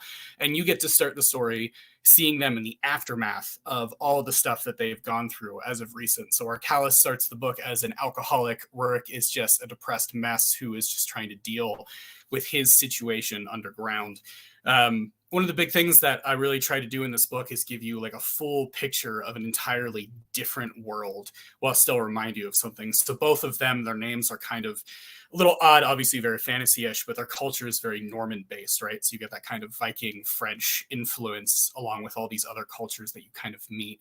Rurik's story kind of follows him in this underground ruin that has recently been rediscovered in the past few years. And this ruin is just this massive array of more science fiction than fantasy. The magic here really kind of doubles as both. It kind of works as technology and magic aside, depending on how you use it. So you get this story of this guy being from a generally Renaissance type world, used to maybe flintlock rifles and swords. And here he is in the middle of this realm where he can operate doors with these magical sort of aspects to them. He talks at them and some of them may open. So you have this really interesting blend of those two. And then you get Arcalis's perspective, which takes place in kind of the real world, so to speak. And she's kind of dealing with the politics and the more fantasy elements that you would imagine. She has all of the swords and the rifles and all of those kind of what's going on in that world. So the book really does its best to kind of like trend those two things together and give you a really interesting view into what that could look like in its own epic world. One of the other things that I really am kind of focused on in doing this and telling like interesting story is there's a whole wiki of lore that I could drop at any moment, but I try not to do that. And I try to let you experience the world as a native. So when you get into actually reading the book, you don't have people going, how does this work? And you have to delve into this massive definition and drop of everything going on. It's more along the lines of the characters know. So you kind of just figure it out via context. Sometimes that might not be as illuminating as you'd want initially, but overall it kind of keeps you in the story without characters for some reason giving this litany of just like explanations to characters who know how this all works. So that's kind of the gist of The Soul of Chaos. I can't really get into too much without spoiling things. I will say that the world building here is probably what I'm most proud of. There's a lot of really intricate kind of details that go into the world, from the physics and the magic and just how people interact with their daily lives. For instance, so the world itself isn't what you'd expect of Earth. The sun is actually static in the sky, and as it gets dark during night, the shadow kind of overshrouds the sun, and day the shadow goes away. And then for seasons, it raises and lowers as far as the planet is concerned, and it kind of, according to the novel, disappears into the realm of evil to fight off chaos. Hence, you get some interesting things with the title there. But like the end of the world, if you go to the realm of order, is what it's called, you end up just dissipating into mist. So there is a literal end of the world, and you die if you go past it. So you have these very interesting sort of delineations of how the real world actually works and how everything is connected. And you get, because of that, the physics is all sorts of a mess. So that's a little bit of the world building, a little bit of introspective on the book itself. Other than that, it's very, very epic fantasy. You get multiple POVs as you go. It starts with the 2, but it starts to branch out. There's maybe 4 or 5 other characters you get to know. The names, of course, are always difficult to pronounce, so good luck. I did not put a glossary in there, so you can figure it out. One of the things I really like to do is have the characters mispronounce each other's names, because they're all from different sort of cultures on the same continent. So one character whose name is spelled L-U-C, you actually pronounce it loose, and no one gets it right the entire book, and it's a constant thing. So it's this fun little interplay you get between characters. Perfect. Yeah, like Hermione moment. Yeah. I just feel like I spoke for 5,000 years. Is that okay? Are we good? You did great. Yeah, thank that you, was Grace. perfect. Can you show us the cover again? I love the artwork absolutely. on the front. Yeah, who's the artist? So the artist is, lighting. There we go. The artist is Danila Kalinin, who is on Twitter. That's the actual name. Russian guy. Absolutely awesome to work with. He hand paints his stuff. Oh, wow. So that it's actually really, it kind of looks like more like a mural. Of course, the glare is making it impossible to see. But the detail on the cover is amazing. The closer you get to it, the more you can actually see. So some of the images don't do it justice, because they're like the quality is so ridiculously good. But the actual physical cover, if you have it, or if you have the real image, you can zoom in and just constantly see more. Sorry, Andrew's pointing up, and I'm He's coming to my life. Lighting All right, I'm just like, what's going on? Should I be looking up? What's happening? No, I'm sorry. I'm messing with lights that I just installed on the live show because I'm a professional. On over here, and I'm like, I don't know how to work this. This is my wife's stuff, and I'm just like, great, cool lighting. How does this work? You did fantastic. Awesome. Well, thank you so much for sharing, Gregory. Of course, happy to be here. We've Thank got you. links down below. Yeah, right. Links down below. I'm actually part of Tiago's sale, which has been amazing. This book just came out last month, and I have no social media following and nothing. So actually getting some attention on this has been fantastic. Which thank you, folks, so much for reaching out for this. This has been really cool. But yeah, Twitter is my only real presence. I'm kind of on TikTok, but I'm also like, how does this thing work? I'm too old. So it's kind of that. But awesome. Everybody go blow up Gregory's follow and just Thanks do a so follow much. train. Yeah. Take him everywhere. You guys are awesome. Thank you so much. Some in the chat there who are saying they're Well, thank you following so much for coming on, Gregory. Yeah, of course. Yeah, thank you so Yeah. much. Yeah, and have a great afternoon. Yeah, you as well. Adios. Happy holidays. All right. And then who's up next? We have H.C. Newell. I'm a #1 fan. Am I live? You are are live. here. The world can see you. Hi. No, I've been trying to practice this pitch all day, and I'm messing it up every single time. Woo! He is our #1 Oh, fan. yeah, there you go. I need to order book 3. I'm planning on ordering it in a few days. Yes, you have to. I told you in the thing the other day that you can still order it. I took it down, but you can still order it. I'll let you still order one. Oh, perfect. Yeah, you know I'm good for it. Yeah, all good for my #1 fan. So hi everybody, I'm H.C. Newell. You guys probably have seen my books around. They're very beautiful. They are gorgeous. Oh These are considered epic dark fantasy. I think a lot of people. Oh my gosh, I have this on my phone so I can see the comments, and it's echoing. So I don't even know what I was saying, but I think a lot of people in the chat have already read my books or they know a little bit about them. But I'm gonna give y'all another recap just in case you don't know. And if you do know, then you can talk about how awesome they are, like Andrew, because they were pretty cool. So They book are one is about, well, actually, I told y'all. I mess up these all day. I've been messing them up all day. Okay, start over. It's an epic dark fantasy series. If you guys like Tolkien, if you like The Witcher, if you like D&D style quests, these are all things that reviewers have said that they've all compared it to. You may like my books. They are epic dark fantasy series about a young woman named Nirana who is born of magic. And because of this, she is considered a demon by her people, and she is hunted for this. Whenever humans are born, they are given a blood test. And if they fail this test, because they have magic in their blood there. So Nir failed this test, and her parents went on the run with her. So she has been in hiding basically her entire life. But she is unable to use her magic because anytime she does, the Order of Sorrow, who has persecuted her for this magic, they put a curse on her. Anytime she uses it, they can locate wherever she is. So this isn't a coming of age story though. She does know how to use a sword. She knows how to fight. She's pretty capable. She also can use her magic kind of in dire situations, I guess, more of like an instinctual sort of thing, but it's very limited and it's very, it kind of drains her. Magic is a form of energy and it drains her and she gets really weak after she uses it. So she doesn't use it very often. She doesn't really know much about it. So in book one, we follow her story, just one point of view, as she tries to find a cure for this curse that keeps her from using her magic. Let's see. Okay, cool. Just wanted to make sure you guys can hear me because I don't know. I feel like I'm just talking to myself right now. You're great. You're great. Okay. We're taking notes. Yes. Okay, just want to make sure. It's very quiet. So this is just her journey to find a cure for that curse. And yeah, that's basically it, I guess. So we just follow her. It's just a, like I said, a one person or one point of view, third person, past tense sort of situation. And you have 3 books out now for the series. Mm-hmm. Is it a trilogy or is this just the beginning? This is just the beginning. It's a 6-book series. Cool. And then I have 3 novellas that are also going to be part of that. I really enjoyed the first book. I know you did because it's awesome. Are there any novellas out yet? Yes. There are novellas? Andrew. Why am I just learning about this? Oh, I've seen that. Never mind. Okay. Yeah, come on. You. I was like, how can you be my #1 fan and not know that I have novellas out? I knew that existed. I'm sorry. And when do you read that one? When's for best reading order? Yeah. All the reading order is actually listed in the books. Okay. So if you get confused, it's listed in there for you. I can't even find it. Though. Look at me. So. It's not like you wrote them.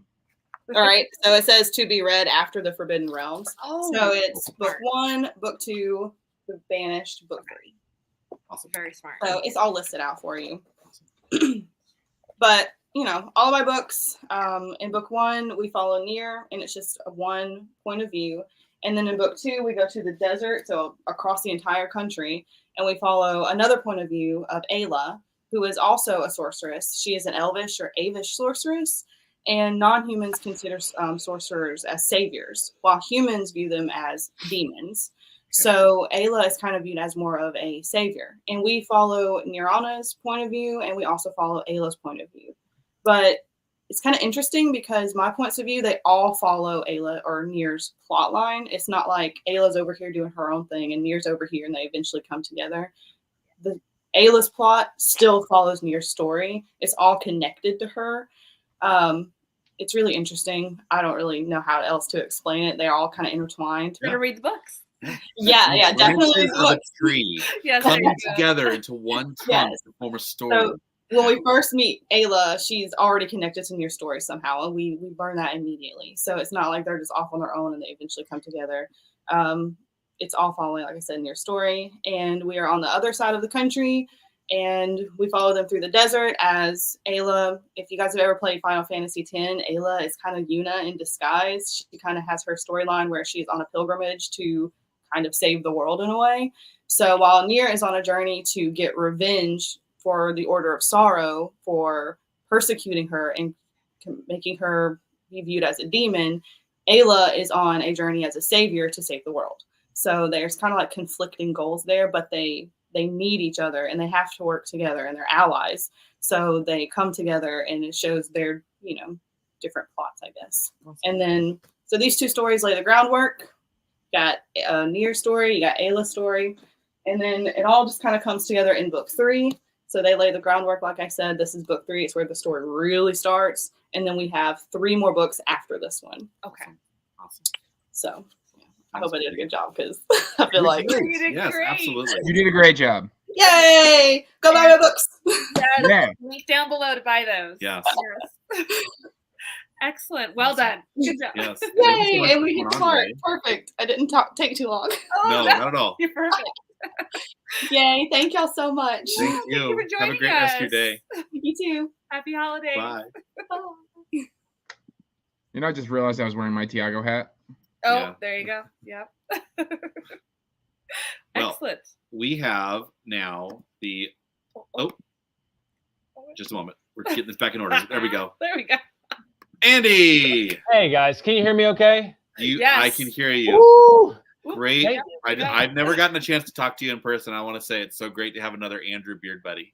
Right? I feel like us Andrew fellows really rock the beards. I mean, Absolutely. Andrew. Am I nothing to you? I mean, you're sort of a Look of at a- that of a beard on him. growing Andrew.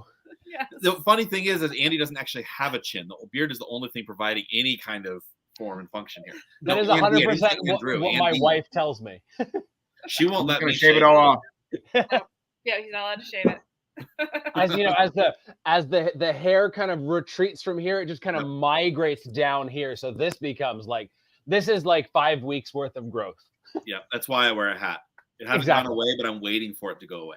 It's inevitable. Wow, we're here to talk about books, and it's just beard. I mean, this is really the This is best Beard part. Talk with Andrews. Yeah, yeah. I'll just leave. Oh, now. we have 3 Andrews in a room. We We three do have. Andrews in a room. We do. It's We an have audacity. This is the first audacity. Yes. We finally did it. We have an audacity. Yes, a group of Andrews is officially on Audacity. It has been Excellent. decided. Yes. Awesome. Well, we want to hear all about your book. Yes. Okay, well, unfortunately, I don't have any books on me. I'm traveling to visit family, so thank you, Andrew. No, put his camera on. Oh, His yeah. is more interesting. There we go. He's got the book. So those are probably the 2 that I'm best known for. The Darkblade series, half demon, badass assassin with the cursed dagger that drives him to kill, dark, epic, violent, bloody. I mean, everything that I love about fantasy. And then the Night Guild series, which that cover is just so pretty. Gorgeous. It's basically thieves and assassins and poisoners and just this dark, gritty thieves guild story. So all of my series, I actually have 6 series, including there's four series set in the same world, which is the Silent Champions is military fantasy. Darkblade is dark epic fantasy. Child of the Night Guild is grimdark. And then the Heirs of Destiny is young adult action adventure. They're all interconnected. The story the characters come through. The hunter is kind of like the one who shows up in all of them to varying degrees. And his shadow is felt in all. So it's a lot of fun, real Marvel comic style. And then I have a sci-fi series, which is actually in the second book in the series, they fly over this planet. It's the planet where all these stories take place. And it's like off limits, like Star Trek style because of dangerous and unpredictable energy readings. So I was like, yes, I can figure out how to connect it. And then my Dragon Blood Assassin series that I co-wrote with Jamie Castle. I haven't figured out how to connect it yet. I'm thinking some kind of like weird magical portals or something, but the day will come when I connect it together. So everything will cross over. Awesome. How long have you been writing? So I actually literally started 8 years ago this week kind of thing. I was visiting my brothers. I was living in Mexico, visiting my brothers in Vancouver for our first brotherly get together. And I was like, you know what? I could probably write a book. So on the plane, as I was traveling to and from Vancouver, I wrote the graphic novel script that would eventually become Darkblade. Wow. I'm already That's- planning on picking up the next 6 in this. It's already Oh. on my Amazon wish list. Okay, I haven't even cool. read it yet, and I'm already planning on buying them. They're definitely big books. So that one is like the average, and it's 220. The one I just finished now is a super short one at 195 Oh, because because my editor, it was originally 370, and my editor, he's like, Andy, we're splitting this book, so now it's 2 books. Excellent. And it's better than having your editor cut 70,000 words out of your book like you did. Absolutely. Yeah. That is awesome. Thank you so much. I didn't realize you were so prolific. You know what? I just sit down and I type a lot. I'm a little bit of a workaholic, but it's like, it's therapy, it's entertainment, it's sanity. So it's great to just sit down and hammer out words. And an author tuber. Yeah, former, yes. Well, reformed author tuber. I constantly see little videos of you popping up giving writing advice. Oh, I try to be useful and practical, share what I know, but at the end of the day, who am I? I'm just one more guy who writes stories. So it's like, I just read the books. Exactly. But reading a lot of books gives you a degree of expertise and understanding that writing a lot of books can never really do. I will say that, like, since I've started reading a lot more, I've read about 100 books in the last year. I've gotten really lucky that I got like a lot of really good reads, and I'm starting to understand a lot more about books, but also about myself as a reader and a person that I don't think I could ever have gotten through just writing. Because you're writing one story, and that one story can take you 3 to 6 months to 2 years to write, depending on how long. Whereas you can go through a book, if you do a book in a weekend, you can get 100 different stories, 100 different points of view. It's really wonderful. Yeah. Cool. Thank you so much, Andy, for coming on. I really appreciate you Absolutely. doing that. And, Thank you for having me. Yeah, Enjoy we've your got vacation. links down below. Yes. And you guys are gonna have to get the 3 of you together to make another we need to do an an Audacity Yeah, show. absolutely. Yeah. Done. Awesome. Awesome. Cool. Well, have a good rest of your family visit. Yeah. And right Absolutely. now, there. Thanks for popping out in the middle of a visit. Yeah. So. Oh, absolutely. My pleasure. It gives me an excuse Oh, to disengage from the family. I'm very much an introvert. So it's nice, to be extroverted for a little while and then, oh no, I have work things to do. Right. Cool. Awesome. All right. Have a good one. You too. Yes. Thank you, Happy Andy. holidays. See you, Andy. Okay, we're gonna try. Oh, here she go. No, No, we're gonna try to do a connection here for one of our authors who's having a little video, and if not, we'll get her in a minute.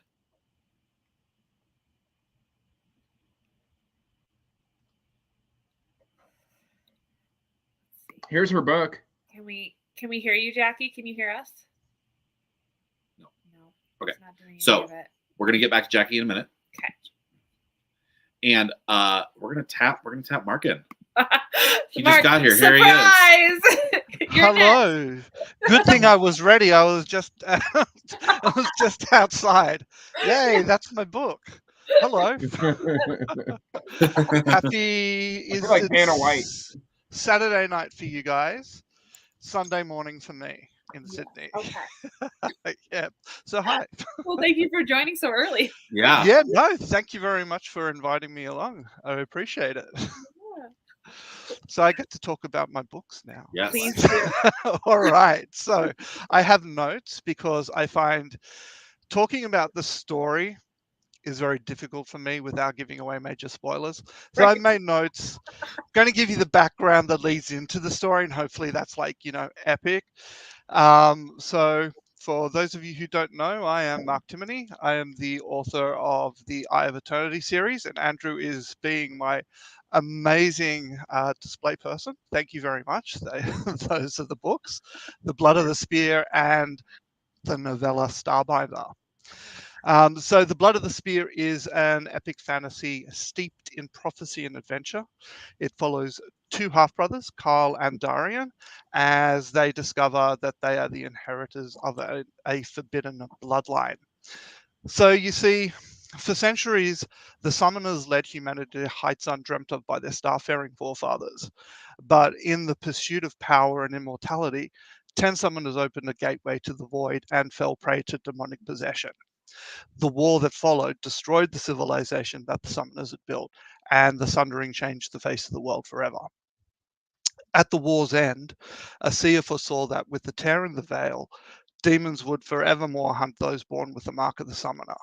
And since that time, even though records held in the shrines of the elder gods venerate the summoners as saviors, people have feared them as destroyers.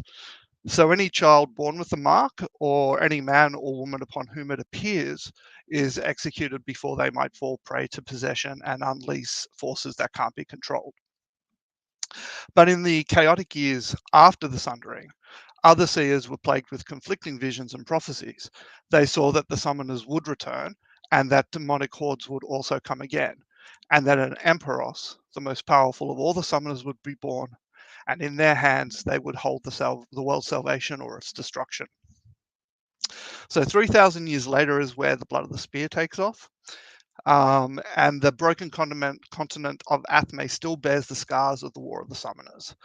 So when an unexpected battle between a demon reveals Kyle and Darian's connection to a forbidden summoner bloodline, they find themselves on the run from a multitude of different factions, including a prince, demonic hordes, and a new prophecy that could break the world anew. Only by accepting their inheritance can they find freedom, but first they need to survive. So the Blood of the Spear, I can't see Andrew at the moment, so here it is. The Blood of the Spear has got ancient prophecies, lost magics, it's got strong female characters, sibling rivalry, found families, and the demon hunter vibes. My other book or novella, Starbinder, is a prequel novella set approximately 500 years after the Sundering, and it's the story of Rihanna, who is the character on the front. Rihanna's been raised by a harsh grandmother who blames her for the death of her daughter, Rihanna's own mother. And when bandits attack their camp, Rihanna flees the safety of the caravans to pursue the abductor of her younger cousin, heedless of any dangers. And as the title suggests, it also explores the Shalloway Starbinders that you meet in the Blood of the Spear. So I guess if you love epic fantasy or classic fantasy fueled by demons, coming of age crews, an expansive world inspired by the likes of Robert Jordan and Janny Wirtz, then these books could be for you. And for this weekend, The Blood of the Spear is on sale for 99 cents. I am involved in Tiago's mega sale, so it's been amazing. You can find The Blood of the Spear on Amazon. You can get physical books at all good bookshops, including awesome indies like The Broken Binding in the UK and Silverstone's books in the US. You can also get Blood of the Spear on audio. And you can find Starbinder in all the same places. But if you want to try it for free, you can sign up to my newsletter and get the book, a link to download the book. And if you're not interested in the hassle of signing up to a newsletter, you can get it for 99 cents on Amazon. Awesome. And you said Janny Wirtz too. That's a huge sell for me too. Yeah, she's amazing. I've actually known her for years. Like back when the internet was first starting as a thing with forums. I am involved in her website and the forums there, so we've chatted for years. She's just an amazing lady. She actually read Blood of the Spear and gave me a cover blurb as well. Awesome. So she is an awesome person. Yes, she is. She really is. Yeah, thank you so much for having me. Thank you, Mark, so much for yeah. Incredible covers. Yeah, I love those covers. Who's the artist? Felix Ortiz. Of course. This is one of my favorite covers. Yeah. That's and good problem to have. He now has a wait list of like 12 months. So book 2, which is not yet finished, it's coming, but book 2 will be out next year, but I have to wait until this time next year to get my cover. So you're just gonna have to wait. Sorry. Yep. I guess you have to write a couple more novellas in the meantime. Yeah, there you go. Yeah, but I've got to. He does the novella covers as well, so it's like I actually have a 2.5 planned after book 2. So as soon as I get the cover for book 2, I'll be like, put me on the plan for 2.5. Yeah. Yeah. Yeah. That's awesome. Cool. Thank you very much, guys. Thank you so much, Mark. Have a great rest of your day. Thank you. Have a good one. Bye. Bye. All right. We have Jackie. You gotta unmute yourself on your end. Hello. I was Oh! muted. Oh, there's my book. One of them. I was having some technical difficulties, so That's okay. I That's now why I we had made a couple it. people send in some recordings, so we have room for float. It's Yep. all good. Yeah. This is All good. wonderful. And Mark is great. He's So here. So yeah, I was freaking out, and then I was like, I can't get in. Oh no! But I'm here now. You excellent. Well, Kay mentioned your book earlier too, so you've been with us. Oh yeah. One Yeah. of them. Yeah. So there. Well, all right. So tell us about your book. Okay. Before I forget, because I will forget at the end, I have a very large novel that is on sale on ebook right now. Yeah, that Andrew has, and it is on sale in Tiago's big sale. So that's that's one thing I need to mention before I forget. And the other one is currently on a paperback sale, but it's a novella. So yeah, and Andrew has that too. And that one's in Sphinx this year too. So, sorry? That one's in Sphinx this year, isn't it? Yeah, this one's in Sphinx. The other one was in Spiffbo at one point. And they're all linked. The sales are linked in my link tree, which is included below the video. So before I forget because I would forget to mention that. Yeah, so I'm also very, very bad at this. So I'm gonna try, but it's a bit tough. Oh, which one's easier to talk about? So this one's probably easier to talk about. This is my novella.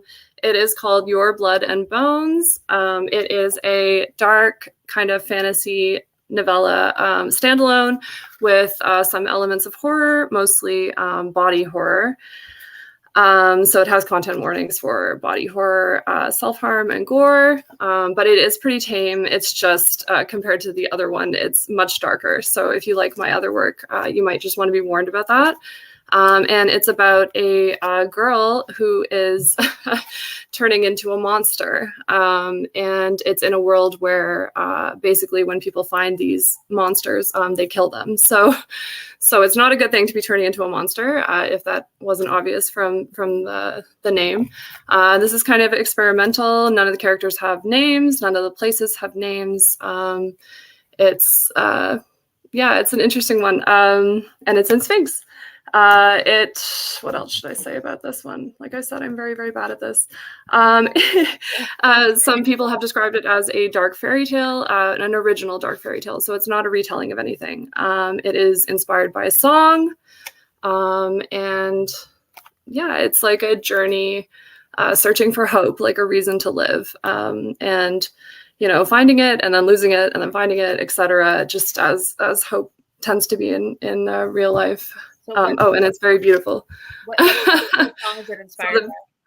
Sorry? What song is it inspired by? It's a song called Your Bones by Of Monsters and Men.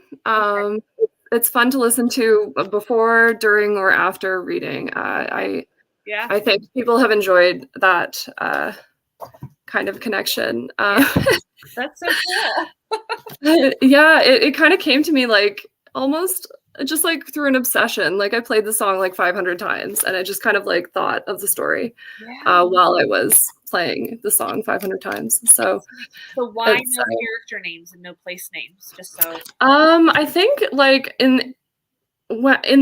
after everything is said and done, I think it lends to the fairy tale quality, because it kind of like it reads as like a story that could happen over and over again. Because the people from this village who the story is about, it's about a girl and a boy, and they're called the girl and the boy. And I think it kind of like allows it to be like any girl and any boy in one of these little villages turning into monsters. Yeah, and I don't know. I didn't want to be like close to the characters. I wanted to be like a bit removed in the writing aspect. Yeah. So that's such a neat idea. Yeah. I think it only works for a short piece though, because it was, it's a bit difficult, and also sometimes people get a bit annoyed. But I think overall reactions have been positive. So, and I should talk about this one. It's very hard to talk about because it is very complicated. Because it's gigantic. So this one is on sale in the ebook sale. It's on sale for 99 cents. It's called Daughters of Tith. This is my debut novel. It's like a high/epic fantasy. and it is very different from what you usually find. And it's so different that it's a bit difficult to describe because it's set on a non-Earth-like secondary world, which is like an infinite plane of existence, which is made up of half water and half desert. And it's infinite, so it's half of infinity, which is fun to think about.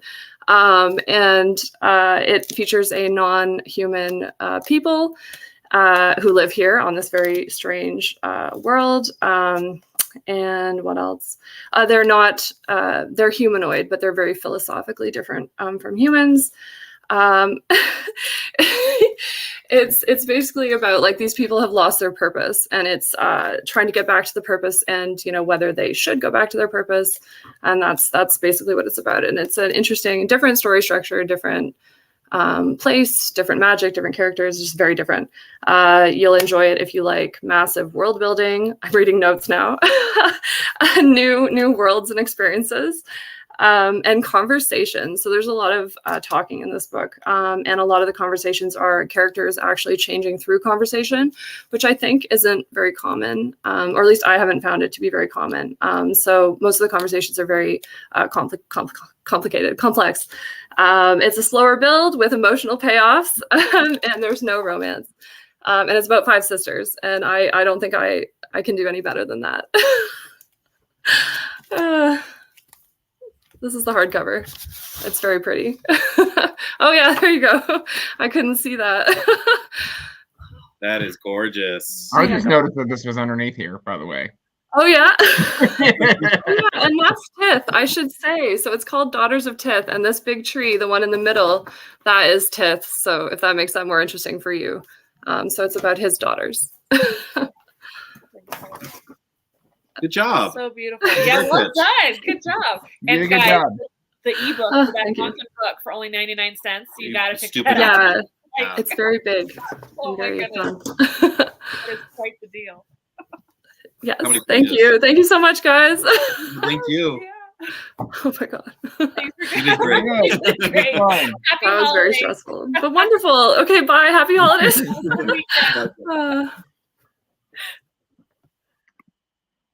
All right. So we went from one Jackie To another Jackie. to another To Jacqueline.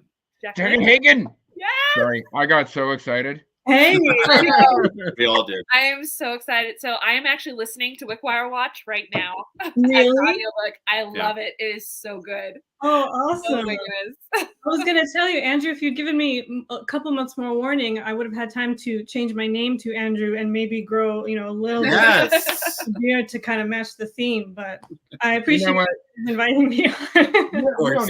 You don't need to conform to our audacity. You can have your own audacity. Anti-conformity. Yeah. Yeah. Tick to your own clock. Speaking of clocks, what a great segue. Thank you, Andrew. Yes. I'm here today to talk to you guys about my series. So I'm Jacqueline Hagen. I am the author of the Riverfall Chronicles. It's planned to be a 6 or 7 book series. There are 3 books currently available right now. The first of which is The Wickwire Watch. This is a story about a boy who discovers one day that he's being hunted down by dark spirits that he never knew existed. And the only people who can keep him safe are a group of fugitives on the run. I'm not in keeping with being mysterious as the book is. I'm not going to go too much further into plot detail, but I will tell you that it is a blend of mystery, gaslamp fantasy, which if you don't know simply means that it's set in an alternative Victorian England 19th century kind of setting. There is also an element of horror to it, and even a fair amount of cozy fantasy. So if you are intrigued by cobblestone streets and carriages and fog and kind of a gothic vibe in a sense, try giving this book a shot.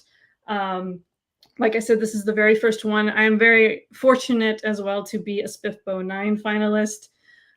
So Wickwire Watch is in the running there. The sequel is The Spider Key. Both of these books are also available in audio as well, if you're interested in that. The Spider Key is the second one, and the third one just came out a couple months ago. That's The Blue Flames. That's the third book in the series, and like I said, there will be more to follow. Book 4 is planned for sometime around spring of next year. But as a final addition to pitching this book to you guys, I do have, in the spirit of anti-conformity, I do have an anti-pitch. I have a couple of warnings I wrote down for readers. And here's the first one. If you like predictable stories, do not read this book. If you like your stories to be tied up in a nice, neat bow at the end, you will be upset with me. If you don't want stories that slowly lure you in with a mysterious atmosphere and deliberate world building, don't read this book. If you need everything explained, probably don't read this book. And as I stated before, if you don't like anything to do with mystery, cozy fantasy, or horror, I don't know, maybe still give it a shot. But those are my warnings. Thank you guys so much for having me on. I really appreciate it. That is One of the best fantastic. first lines in any story I've ever read. Yeah. Well, and the audiobook is read so well. I love the narrator. He is Yes. so good. It's read by Wayne Farrell, who also narrated J.C.M. Burns' book, Wistful. Yeah, what it's called. He's a fantastic narrator, but yeah, he does a great job. Yeah. Oh, yeah. It's so good. I just got to the pocket watch, so now. Oh, okay, now great. Now I know where that comes from. And I forgot to mention it is on sale for 99 cents on Amazon, and it will be for a week on sale. Excellent. Yes. Wonderful. Yes. Yeah.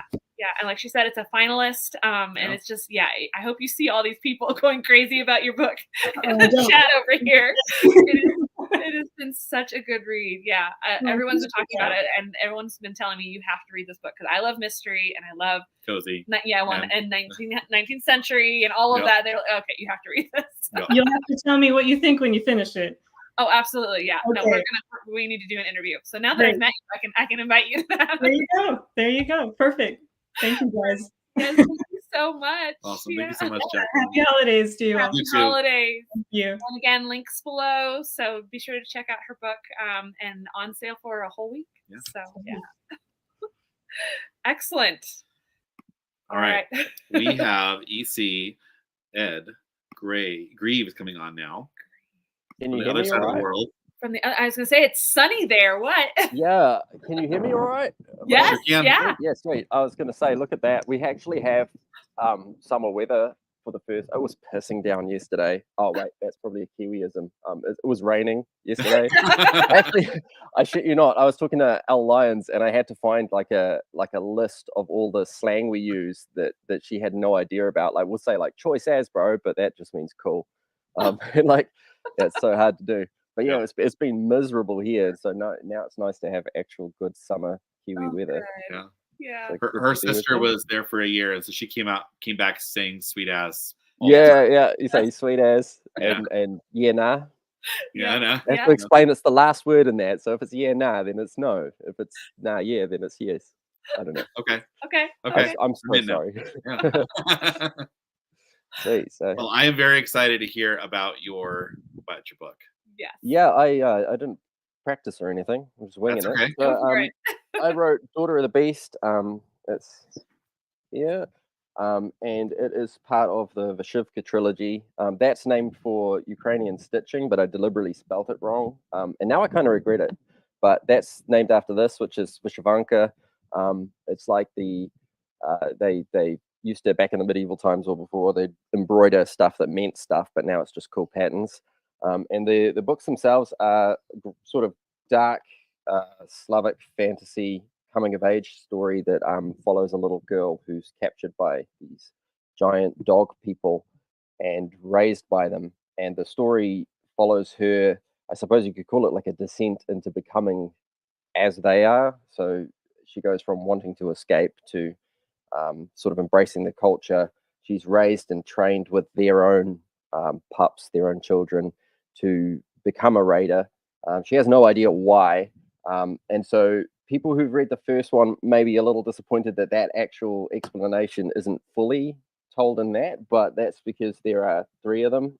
There's Sister of the Dead and Mother of the Bond, and they're all meant to be sort of read in one go, I guess, because the whole mystery is explained, and it follows her from being a little kid through to her teenage years to then being sort of a young adult, and becoming, I suppose, you could say, like sort of a villain of her own, but at the same time trying to fight against like imperialism, a group of well, actually, I should probably explain. There are no humans in the series.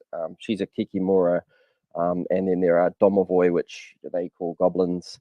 Volkari, based on the Baltic Soglav, and so they're all Slavic creatures and critters. And the Domovoi, the goblins, are trying to conquer the world. There are 2 empires fighting, and the Volkari, the wild dog people, are kind of caught in between that. And they live in a matriarchal but somewhat egalitarian society. They don't want to be, oppressed by empires of either sort.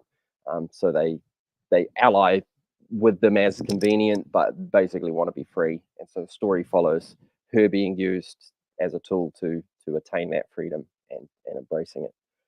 But yeah, so I would love to have said that Felix Ortiz did my covers, but these were done by Phil Eds Ort Greaves. I just did them myself. I chucked an illustration in each of the hardback versions. By the way. But, So don't downplay that. You did them? Those are great. Yeah, Yeah. I painted them myself. Yeah. You painted that. What medium you're using? Oh, so it was Photoshop. It was just like using brushes in Photoshop, but like yeah, like I do sketches and drawings and stuff occasionally. I don't know. I've always done it, and so I was trying to shop around for like a cover artist when I was first writing them.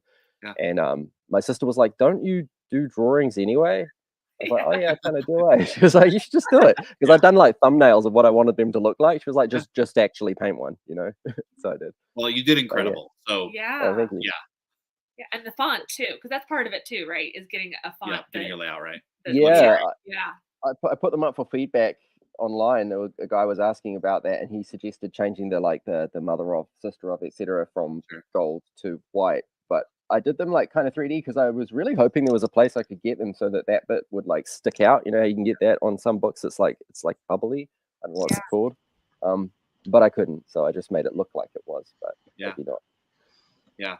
Well, it's incredible. It's so evocative. Yeah, Oh, exactly. thank you. It captures Yeah. exactly Oh, what you just pitched. I forgot to mention as well. Like so, sister of the daughter of the beast. That's right. I knew I'd screw up which one was which.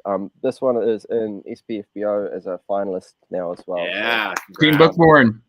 Yeah, it's the one. Thanks, Dom, and thanks, Bookborn. So yeah, that's been pretty cool. Like, it's my debut. Like the first book I ever wrote, and well, I wrote 3 of them, I suppose. Yeah. Awesome. Dom really liked it. Yeah. I joined this Discord server and saw that the people were reading along with it, and I was like, I don't know if I should be here. Like, I don't know if I can handle people saying stuff about shit I did, but it's cool. It's on my list to pick up. Oh, rad! I hope you get to it. Hope you enjoy it. It'd be really embarrassing if you didn't know. You're like, this is the worst book I've ever read. Who the hell is this guy? I mean, hey, it wasn't my semifinalist from Team Bookborn, so fair play. That's already 1 notch against it. I'm just kidding. Oh, well, the bribery money didn't clear. So it's the exchange rate, hey, like Kiwi dollars are worth nothing. Yeah. You get like $4 in your bank account, like that. For the coffee. My house deposit. Excellent. Well, thank you so much for joining us from way over there. Yeah, it's awesome. It was a really confusing time. I actually had to Google what mountain time was. I can't believe it's real. Yes. It's amazing. So stoked. Well, thank you so much for having me. Thank you, Ed. Absolutely. Thank you for Have coming. a great rest of your day. Yeah. Happy Cheers, holidays. you guys. Bye-bye. All right, bye. All right, we have with us now Louise Holland, also from the bottom side of the world. Really? Oh, awesome. Hi. Hello. Can you hear me all right? I hear you all right. Oh, fantastic. I was fighting with my microphone for a good 15 minutes there. So it's good to hear. Good to hear that you can hear me. Yep, we can hear you. Yes. I also had to Google what mountain time was. I thought it would be like middle American, not sure. Yeah, mountain. That was a surprise. Yeah. We like to be surprising. Well, we understand that you are an author. I am, yes. Yeah, I'm officially a that published recently author. came out. Recently came out. Yes, I'm here to talk about my debut novel, Spark of the Divine, which released 3 days ago on November 24th. Congrats. Yes, thank you. Thank you so much. It's been a whirlwind. It's been pretty crazy. It peaked at 38 on the Amazon AU bestseller list. Awesome. And 8 on the like new release list, which was super cool. We're not going to talk about the American one because there's apparently 700 million more American books than there are Australian books, but I'm gonna take the win on the Australian one. Absolutely. But yeah, the general idea of Spark the Divine came from, have you ever looked around your Dungeons and Dragons table at the people you're playing with and thought, this is crazy, but this would make a really good book? Because I did, and then I wrote it. But you don't have to be a D&D player to have a good time reading Spark the Divine. It is a fantasy for all levels of fantasy enjoyer, from the veterans to the entry. It follows a group of adventurers as they attempt to restore the power of a god who's been attacked, and to stop the siphoning of future god powers. It's got everything that I wanted to have in a fantasy book. It starts with a heist and it just gets weirder from there. There's realm shifting, there's battles, there's swords and sorcery, a surprising romance, and even a car chase. Well, like a carriage chase. And of course, there's a master ball at one point, because why even write a book if you can't put a master ball in there? I've had dreams of being an author pretty much my whole life, since I was writing fan fiction on in little Word documents when I was like 8 on my giant cream 1995 Windows PC. And I would consider Sanderson, Hobb, and Raymond Feist as my main author influences, as well as, your classics like Lord of the Rings. And my favorite movie is Stardust. So if you like any of those things, you'll probably enjoy my writing. Spark has been described as the comforting, character-driven 80s style fantasy of your dreams, by Esme, which was probably one of the biggest compliments I've ever heard in my life. I'm probably going to get that tattooed on me somewhere. It was gorgeous. Spark is a multi-POV third-person book, and she is chonky. She is 632 pages in Kindle format. So when she does eventually come out in paperback form, you will be able to use her as a weapon, which is something I always wanted to sort of have there as a bonus. It explores themes of grief, faith after loss, motherhood, how far you'll go for people that you believe in. And I've lost where I'm talking, but I'm really proud of it. And I think that people who love fantasy and love reading in it at its core will really enjoy reading Spark, because it has everything that I love to read out of a fantasy. And I've read a lot of fantasy, so the good and the bad. That sounds amazing. Yeah, Yeah. write what you want to read. Yeah, right? absolutely. And Yeah, you sound pretty proud much. of it. Yes. I'm online reading the description right now. Yeah. Hey. And my beautiful cover. I don't have a paperback yet. We're not going to talk about why. It's been a time, but this is my beautiful, beautiful cover. Was it page restriction? Wow. Say what? Was it page restriction? No, it was the fact that I did all my typography, which is fine, except I don't know what DPI means. Or at least I didn't a week ago. Yeah. So she looks gorgeous in digital format, but trying to get it ready for print is not a good time. I also so the cover artist is a man named Mike Knott. He is one of my closest friends, and he's a fantastic artist. Yes. He is a tattooist, actually. So he's I've got multiple tattoos from him on my body, and now I get to have my book done by him too, which was very cool. And he's not in this book because his character joined the campaign a little bit later, so he'll be in the next one. Nice. Yeah. Anything else y'all want to know? Well, I love your comparison to Stardust. That's got me in. Yep. Love Stardust. Yes. God, I love that book. That book and that movie so Exactly. much. It's Yes. actually it's one of the only movies that's better than the book, I reckon. I was So just gonna that's- say, yeah. yeah. It's so gorgeous. And even like just changing Tristran to Tristan, like Yes. Yeah. so good. Exactly. Yeah. I love Esme's review. That's definitely a tattoo worthy. Yeah, it was incredible. I've had so many. It's been serendipitous. I've had so many just like amazing reviews from people that I don't even know how they found me. Just the fates of the Twitter timeline have been kind to me. But Twitter can get you snapped up real quick. Yeah. Yes, it was fantastic. I was very lucky. Wonderful. Thank you so much for joining us from the Yeah. other side of the world. Thank you for having me. Yeah, it's 8:30 here, so not as early as I thought. So yeah, definitely better than it could have been. Good. It's 5 p.m. here. No one wants to get up at 5 a.m. Except for you. Except for me. Right. Yeah. Excellent. Thank you so much. I'm so glad we were here to celebrate with you, your release. Yes, And congrats. and so everybody go out and pick up another copy. We've got the Yep. link down below, and let's shoot her up higher on the Yeah, let's go for the number Amazon one. rankings here. Yes. Thank you. Thank you so much for having me. Louise. Absolutely. Thanks Bye. for coming. Happy holidays. You too. All right. All right. Up next, we have Mike Molman. Hello, everybody. Hello. So, Jimmy, just 1 second. I'm not quite ready yet. Oh, okay. Oh, okay. Perfect. Yeah. So, I'm Mike Molman, and I've written 3 books so far in the Pertani series. Andrew has them all. And for mine, when I started writing, I never wanted to be a writer until about 2017, and this is coming off now. Sorry, I tried. And so when I decided to write my fantasy book, I said, there are enough medieval fantasy books. I want to do something a little different. And I don't really like Flintlock, so I went earlier and I settled on the Druids because I've always been kind of fascinated by them. So I researched the world and, figured about 300 BC is about the right time. And I looked at the Druids and what they did and how they were the leaders of their society because they were pre-literate and all this. And I got all the world building and got it a wonderful world. And then to that, I introduced Grommy, who, as I describe him when I go to Comic-Cons, Grommy is in his early 20s, very powerful, and he makes frequent, really poor decisions. And that's pretty much how the book goes. He gets in over his head. He gets help sometimes, sometimes not, and he basically has to scramble to try to survive.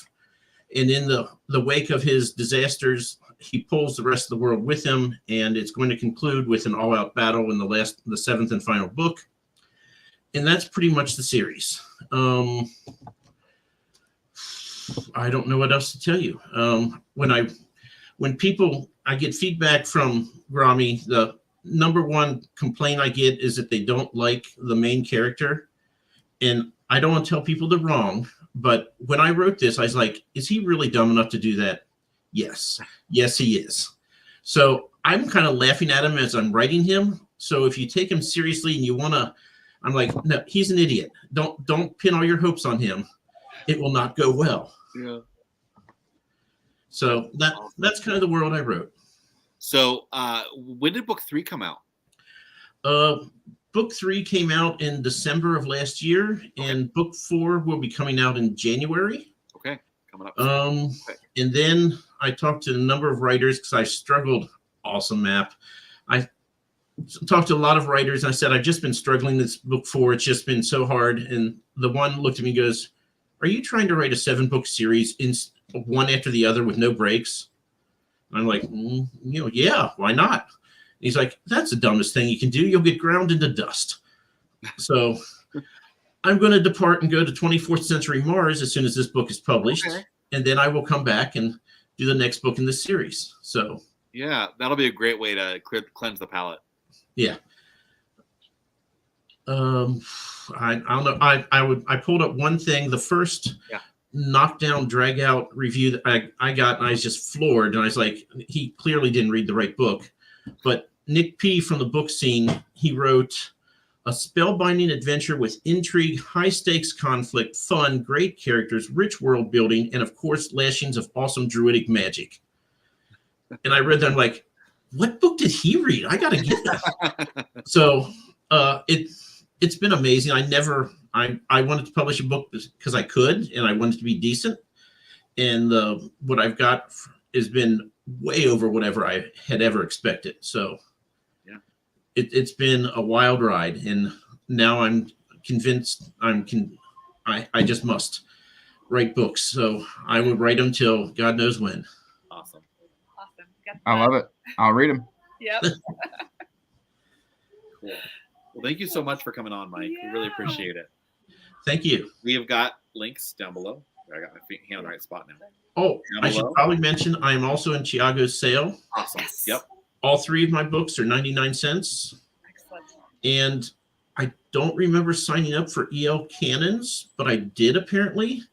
And that runs till January 5th. Okay. So all my books are 99 cents until next year. Awesome. Wonderful. That's Wow. great. Perfect. All right. Get on it now. So, yeah, stock up. Thank you. Thanks, everybody. Hey, Thanks. thank you, Mike. Hey, Mike.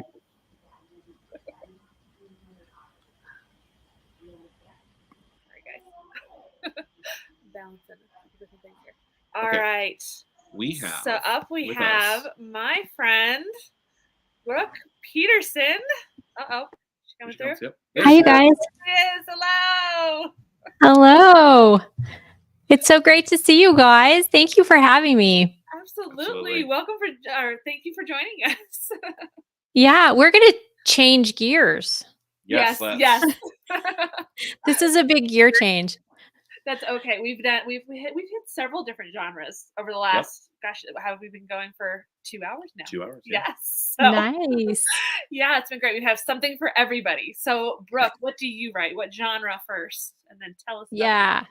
So I am in the cozy mystery genre, so that, you know, people who like the Spokane Clock Tower mysteries, hopefully, will also like the Jericho Falls cozy mysteries. This is book 1. This is A History of Murder. There are 3 novels so far in the series. It's followed up by a collection of secrets, which get my thing right here. And then A Display of Deception is book 3. And I'm currently working on book 4. I also have a few novellas that are holiday themed in that same series. And probably the one I draw attention to is The Present Predicament, because 2 things. Obviously, it's holiday themed. This one's the Christmas holiday novella, but it's also free in ebook form. So wherever you buy your ebooks, you can get The Present Predicament for free and try out the Jericho Falls Cozy Mysteries. But these are set in a fictional town called Jericho Falls, which is in Nevada in this world. And it's really similar to if you've ever visited Virginia City, Nevada, or Tombstone, Arizona, or something like that. That was my inspiration. But so our main character, Chloe, reluctantly goes back to Jericho Falls and ends up falling, literally tripping over the dead guy in their flower bed, and then has to clear her grandmother's name. So we have all the perfect cozy tropes where you've returned to your hometown. Of course, there's a cute sheriff. So these guys, you know, have like a little love thing going on. And yeah, so this is the Jericho Falls Cozy Mysteries. I also have a podcast that Patricia has wonderfully come on and spoken on to teach us all about Anna Catherine Green, which was really fun. And what else do I do? Well, what's that called? Oh, maybe I should mention the name of my podcast. Yeah.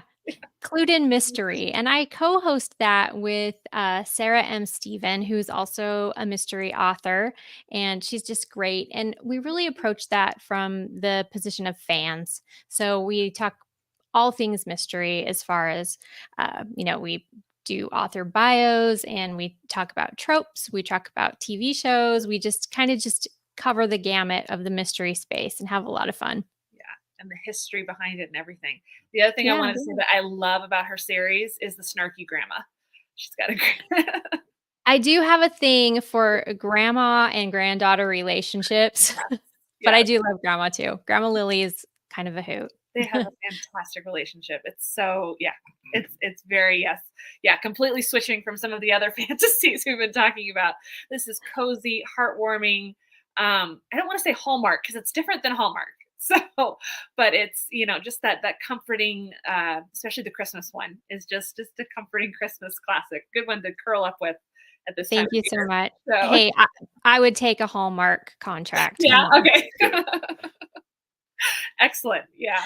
So, Thank you let's guys so much. Thanks for organizing this. I know it was no small feat. It's a lot of moving parts. So you guys did awesome. It's been wonderful. Oh, thank you. I'm so glad that you're able to join us live too. That's fantastic.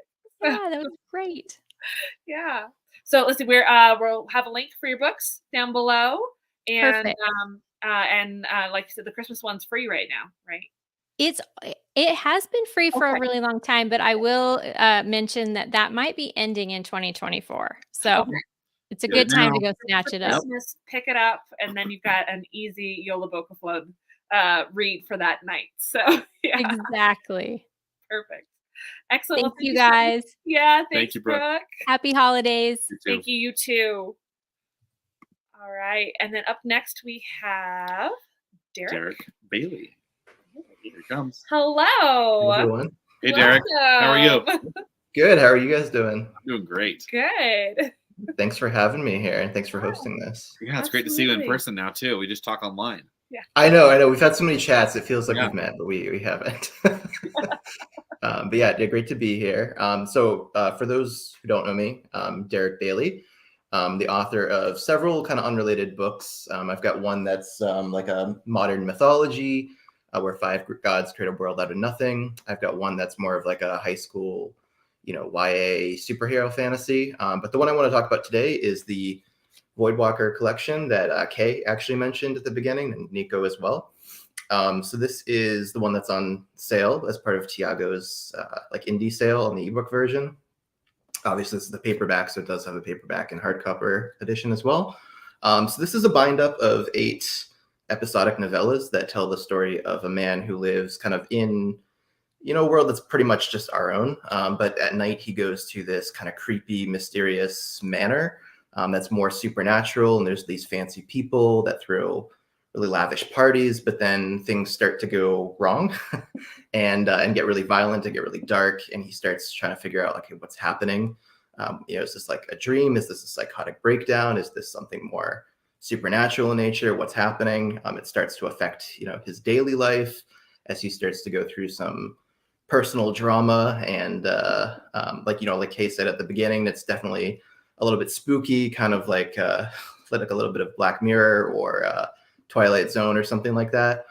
So there's definitely a couple different genres. So this is, part fantasy, part thriller, part like maybe a little bit of light horror elements, and then some part contemporary drama as well. And it all kind of plays out in this episodic structure. So each novella doesn't necessarily have like a firm conclusion, but there's kind of a full cycle that goes kind of like a high budget Netflix show or some other streaming platform show.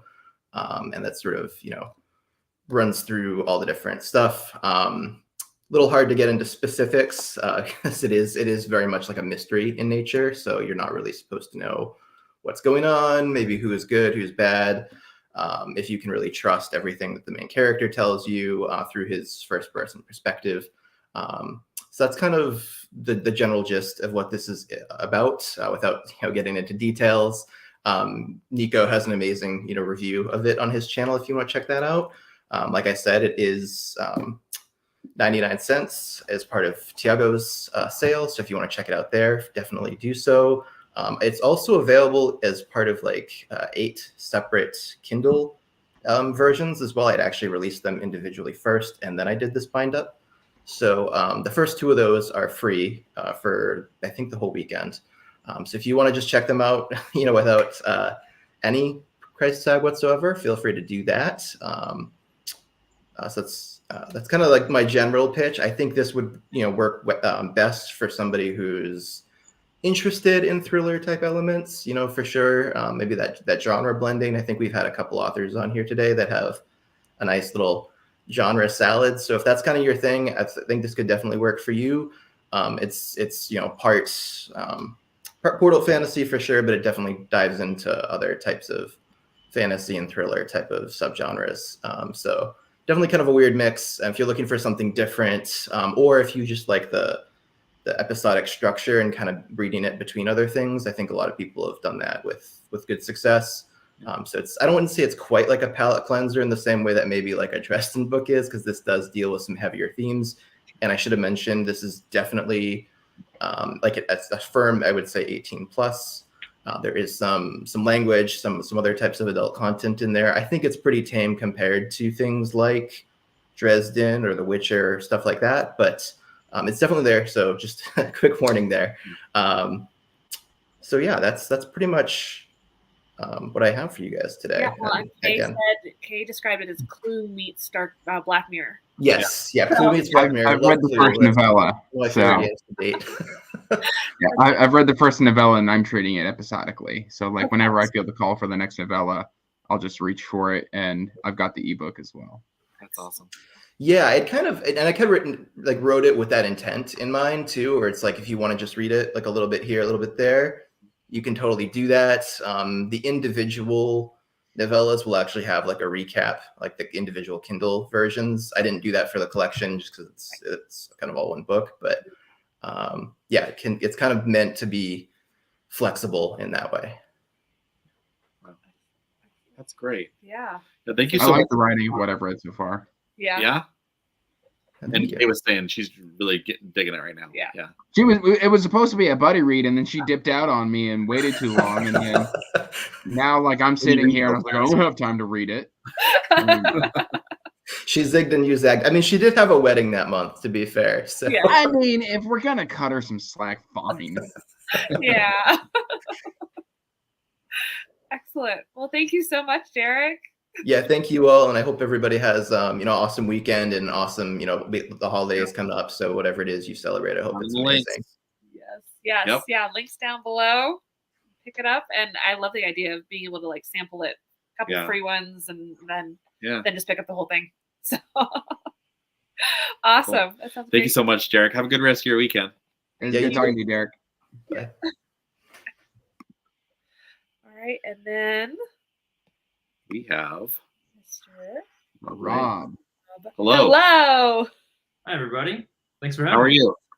Doing great. Doing great. It's been a good holiday week so far. Looking forward to more holidays coming up. So And I think you two also just had a book release. I did. I'm a published author as of this past Monday. This is my epic fantasy debut, Pathlighter.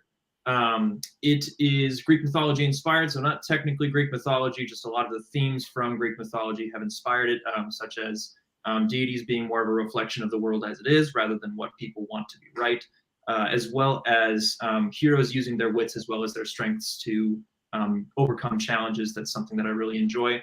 Pathlighter features a multitude of characters. The main character that we follow along with is James. He is inspired by characters in Greek mythology like Perseus and Hades.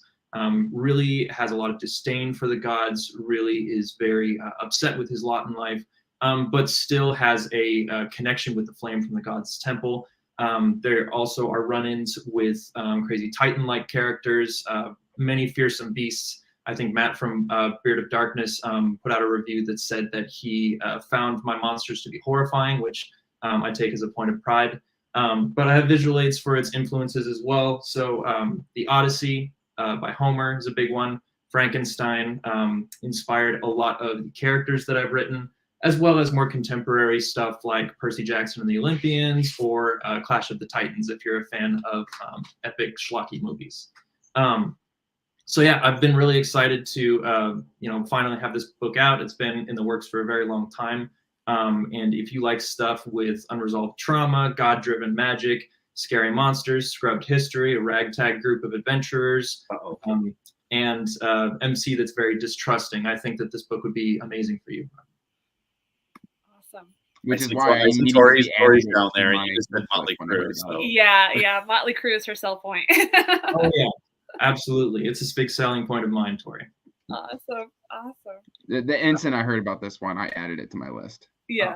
Thank you very much. So okay, so you compared it to Percy Jackson, but is it a kid? It's not a young It is. adult? It is not for the YA middle school type readers. It's more of a Percy Jackson that's a little more mature. So it definitely has a lot of elements of gods being portrayed as more human, more flawed, and maybe a little bit more relatable in that stretch. But it also does have quite a few dark themes, especially when it comes to unresolved trauma, revenge, and other things along those lines. It's a great cover too. Yeah. Oh yes, it was Felix Ortiz cover. I did hear earlier that he is about 12 months booked out, so I think I might have to shoot him an email if I want to get a second book out there on time. But this is the first in a proposed trilogy. I'm also working on a standalone novella that's not connected, but is a little bit more of a light-hearted and fun, D&D-ish fantasy adventure. So. That is great. Yeah, that sounds really good.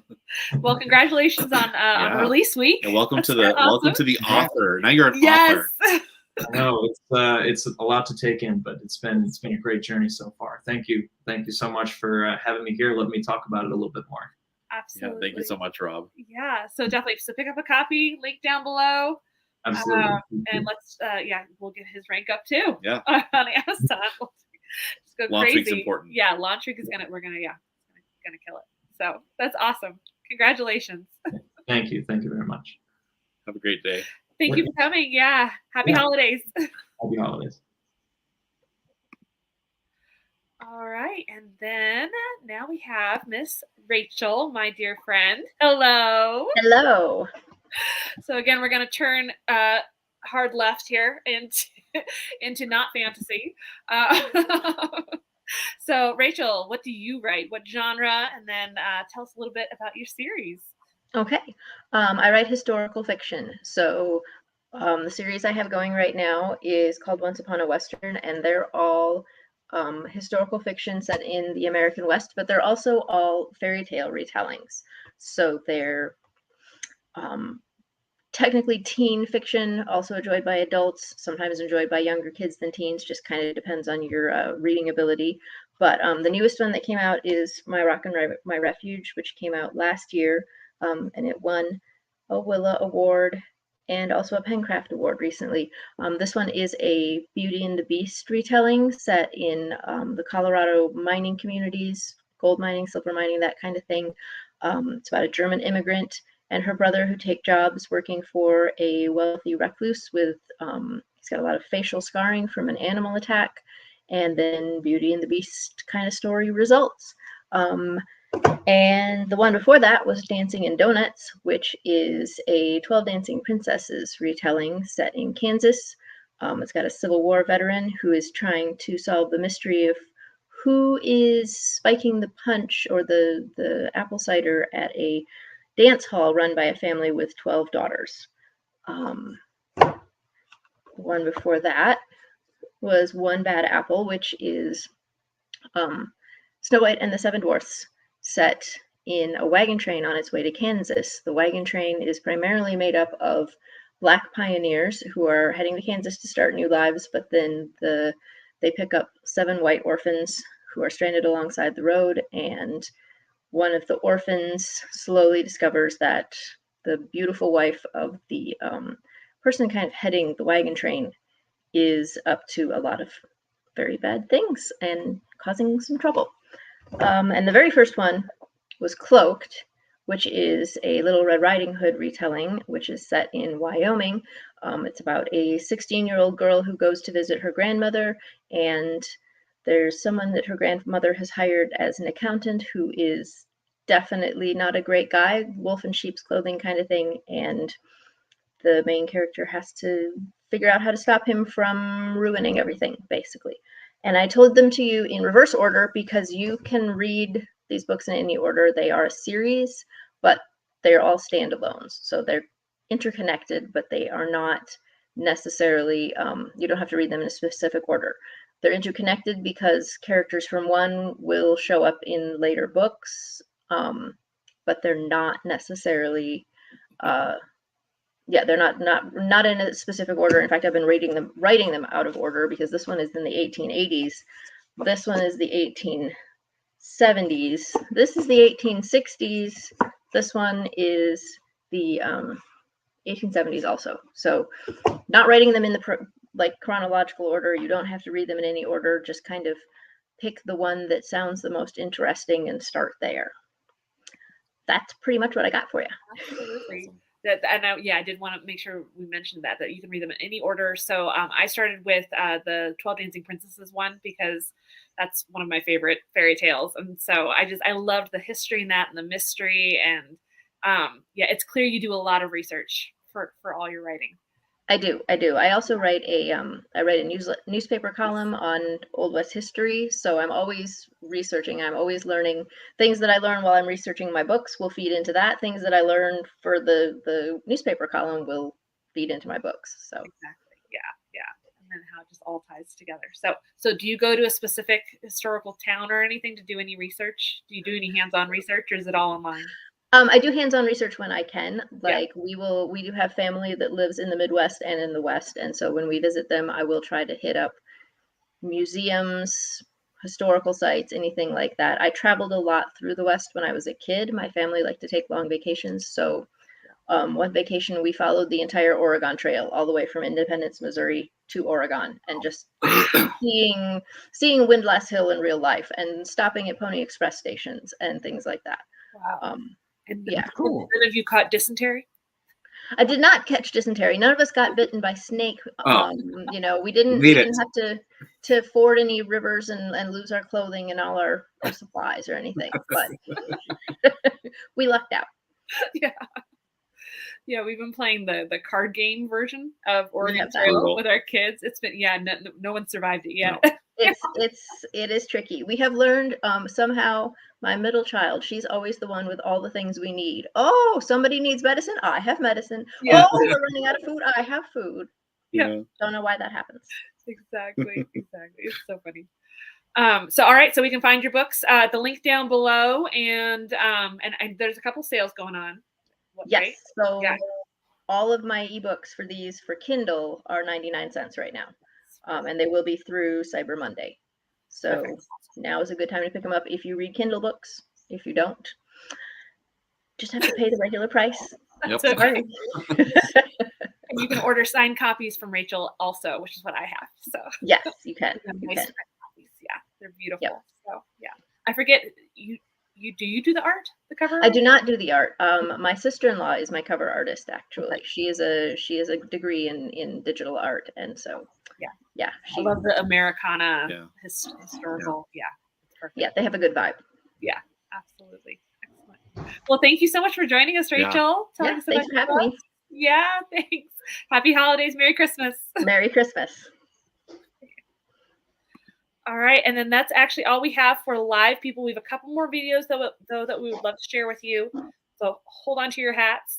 Who's the first one? First we've got here is Naomi Cohen, who I narrated the audiobook for her book, The Fae of Castle Garden. She has a new book coming out on the 2nd. She's going to share about it right now. Okay. Hey everyone, I'm here to tell you about my new book, The Winter Queen's Tale. It's Jim Henson's Labyrinth meets Frozen in a new take on the original fairy tale. The tales warn of fairies lurking beyond the ironbound trees, eager to snatch wayward children. Yet at the onset of every winter, Neve and Vale cross the iron's protection and dance to the snow bee's song. The year Neve comes of age, a fairy lord joins the dance. He tempts Neve into accepting a dangerous magic, and then steals Vale away. Alone in the Ice Palace, Vale will need all of his wits to survive. Fairies whisper behind every door, and elves watch from the shadows. The Snow Queen's court plays for blood. To rescue her brother, Neve journeys north. Ice answers her call, but with a terrible price. It will take more than dreams for Neve to master the magic. If she fails, both she and Vale will fall prey to winter's fury. The book comes out December 2nd. It's currently available for pre-order. Thank you.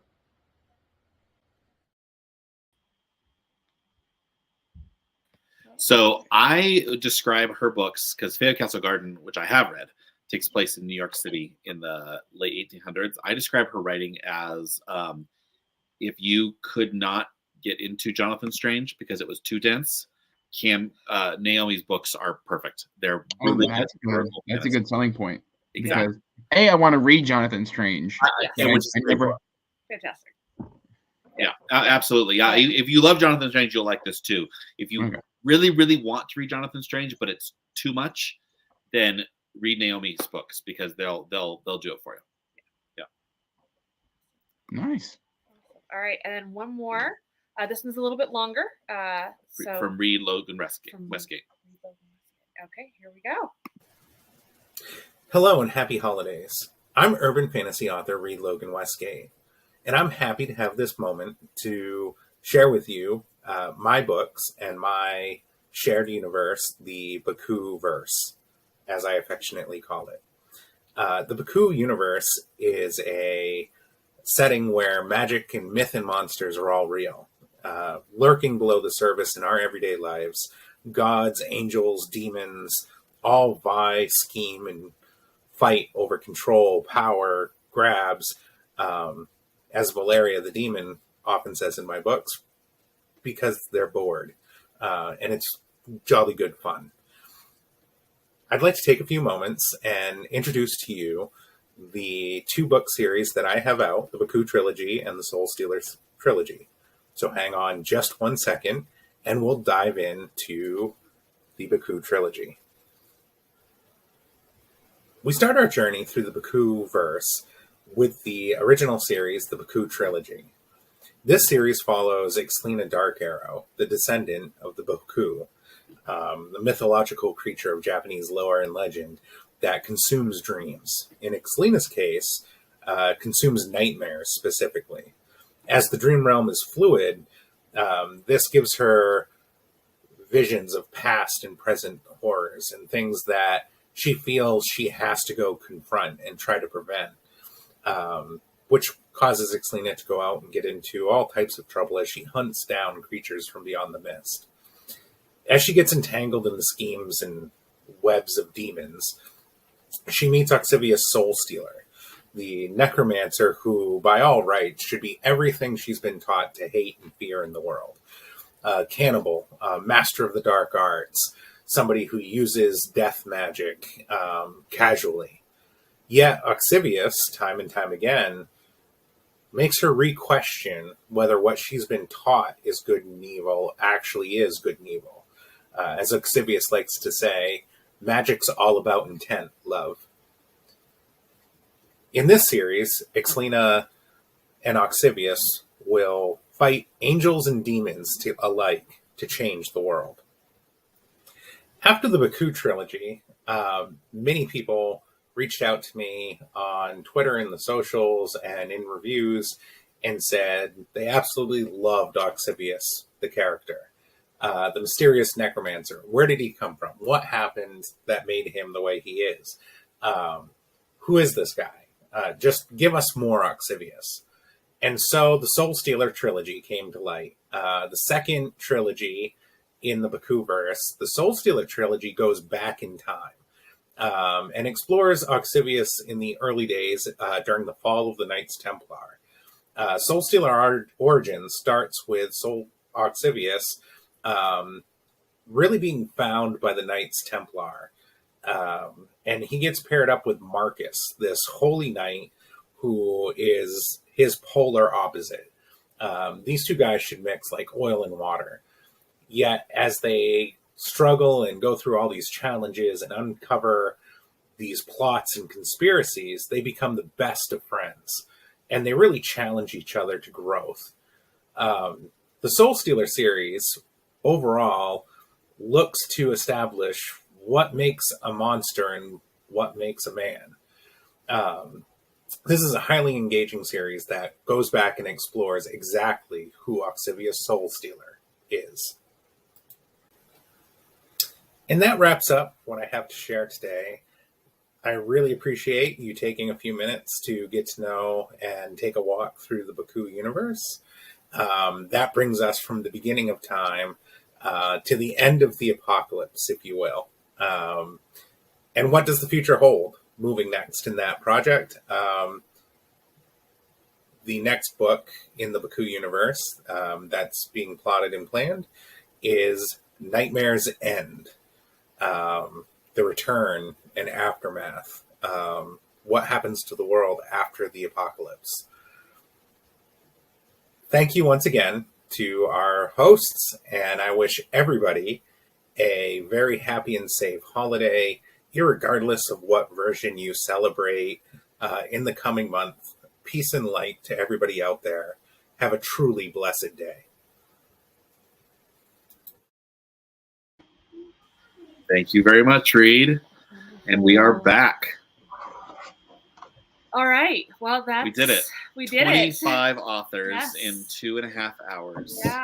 Hey, that's not bad. That's good promotion. That was. Yes. Yes. That was fantastic. And all over the place when it comes to what kind of books we have. There was no theme. No. Which is great. No, we have Yeah. a lot of cross genres, Mhm. which is the beauty of indie, right? You can just really Right. Yeah. go all over the place, right? So you can just write what you want to read. Whatever. Yeah. Yeah. So be sure to check all the links down below, right? Go support these authors. Go buy copies of their books this weekend or later in the month. And just, or follow them, give them a follow, do all of those. Where can we find you, Yes. Andrew So, Wizard? yes. I mean, you can find me on YouTube or hanging out on Twitter, Discord. I lurk multiple places. If you look under enough crap, you will initially find me. It's kind of at the bottom of the barrel. I can't find you. I just keep digging. Yeah, just keep digging or poke me enough, and I'll probably end up there. Except unless it's TikTok, I won't go to TikTok. Yes. If you find me on TikTok, that's not me. Yes, right. Okay, good to know. I'll report it if I Right. find you over there. And be sure to check out Nico's channel too, and Kay, Yep. and just all these people in the chat over here. So Yep. many of them have fantastic channels supporting indie authors. And thank you guys so much for tuning in live and keeping up the conversation over there. I just pointed out tonight in Yes. about 4 hours, less than that, I'm going to be on Beard of Darkness for an interview. So you can catch me Nice. there again if you want to look at my face again. There you go. You're not sick of hearing. Always, it. always. Excellent. Be sure to check out our books too. Available everywhere. Andrew does audiobooks. So I do. I Yep. record audiobooks for myself and others. And others. So ping and me. others. So yes. So be sure to find us everywhere. And gosh, this was so much fun. Oh, We're doing thank this you, again. Andrew. You will see us. There they are. There they Yeah. are. We're gonna probably do this in a couple weeks before Christmas too, so we can get some more pitches from more authors. Yeah. So Yay. if you are an indie author and you want to be a part of this, the indie author community is so amazing. Yeah. We love connecting with everybody. Like, look at that, man. we're That's a good. workout. I'm missing 2 of them. Stack there. That's right. You are. We'll get you those soon. All right, guys. Thank you so much. Merry Christmas. Happy holidays. Enjoy your weekend. Yeah. What's left of it. And go buy indie books. And go buy indie books. Spend your money responsibly. That's right. Yes. In 99 cent increments. And free. Exactly. Yeah, I'm Yep. excited It's about it. basically free. If you Yes. read 100 times, you didn't spend $100. No. You got a bargain. That's what you got. That's right. Awesome. All right. We'll talk to you all soon. Yep, we're gonna do the awkward end of live Yes. wave Ready? now. We're all gonna wave. Bye bye. Happy holidays.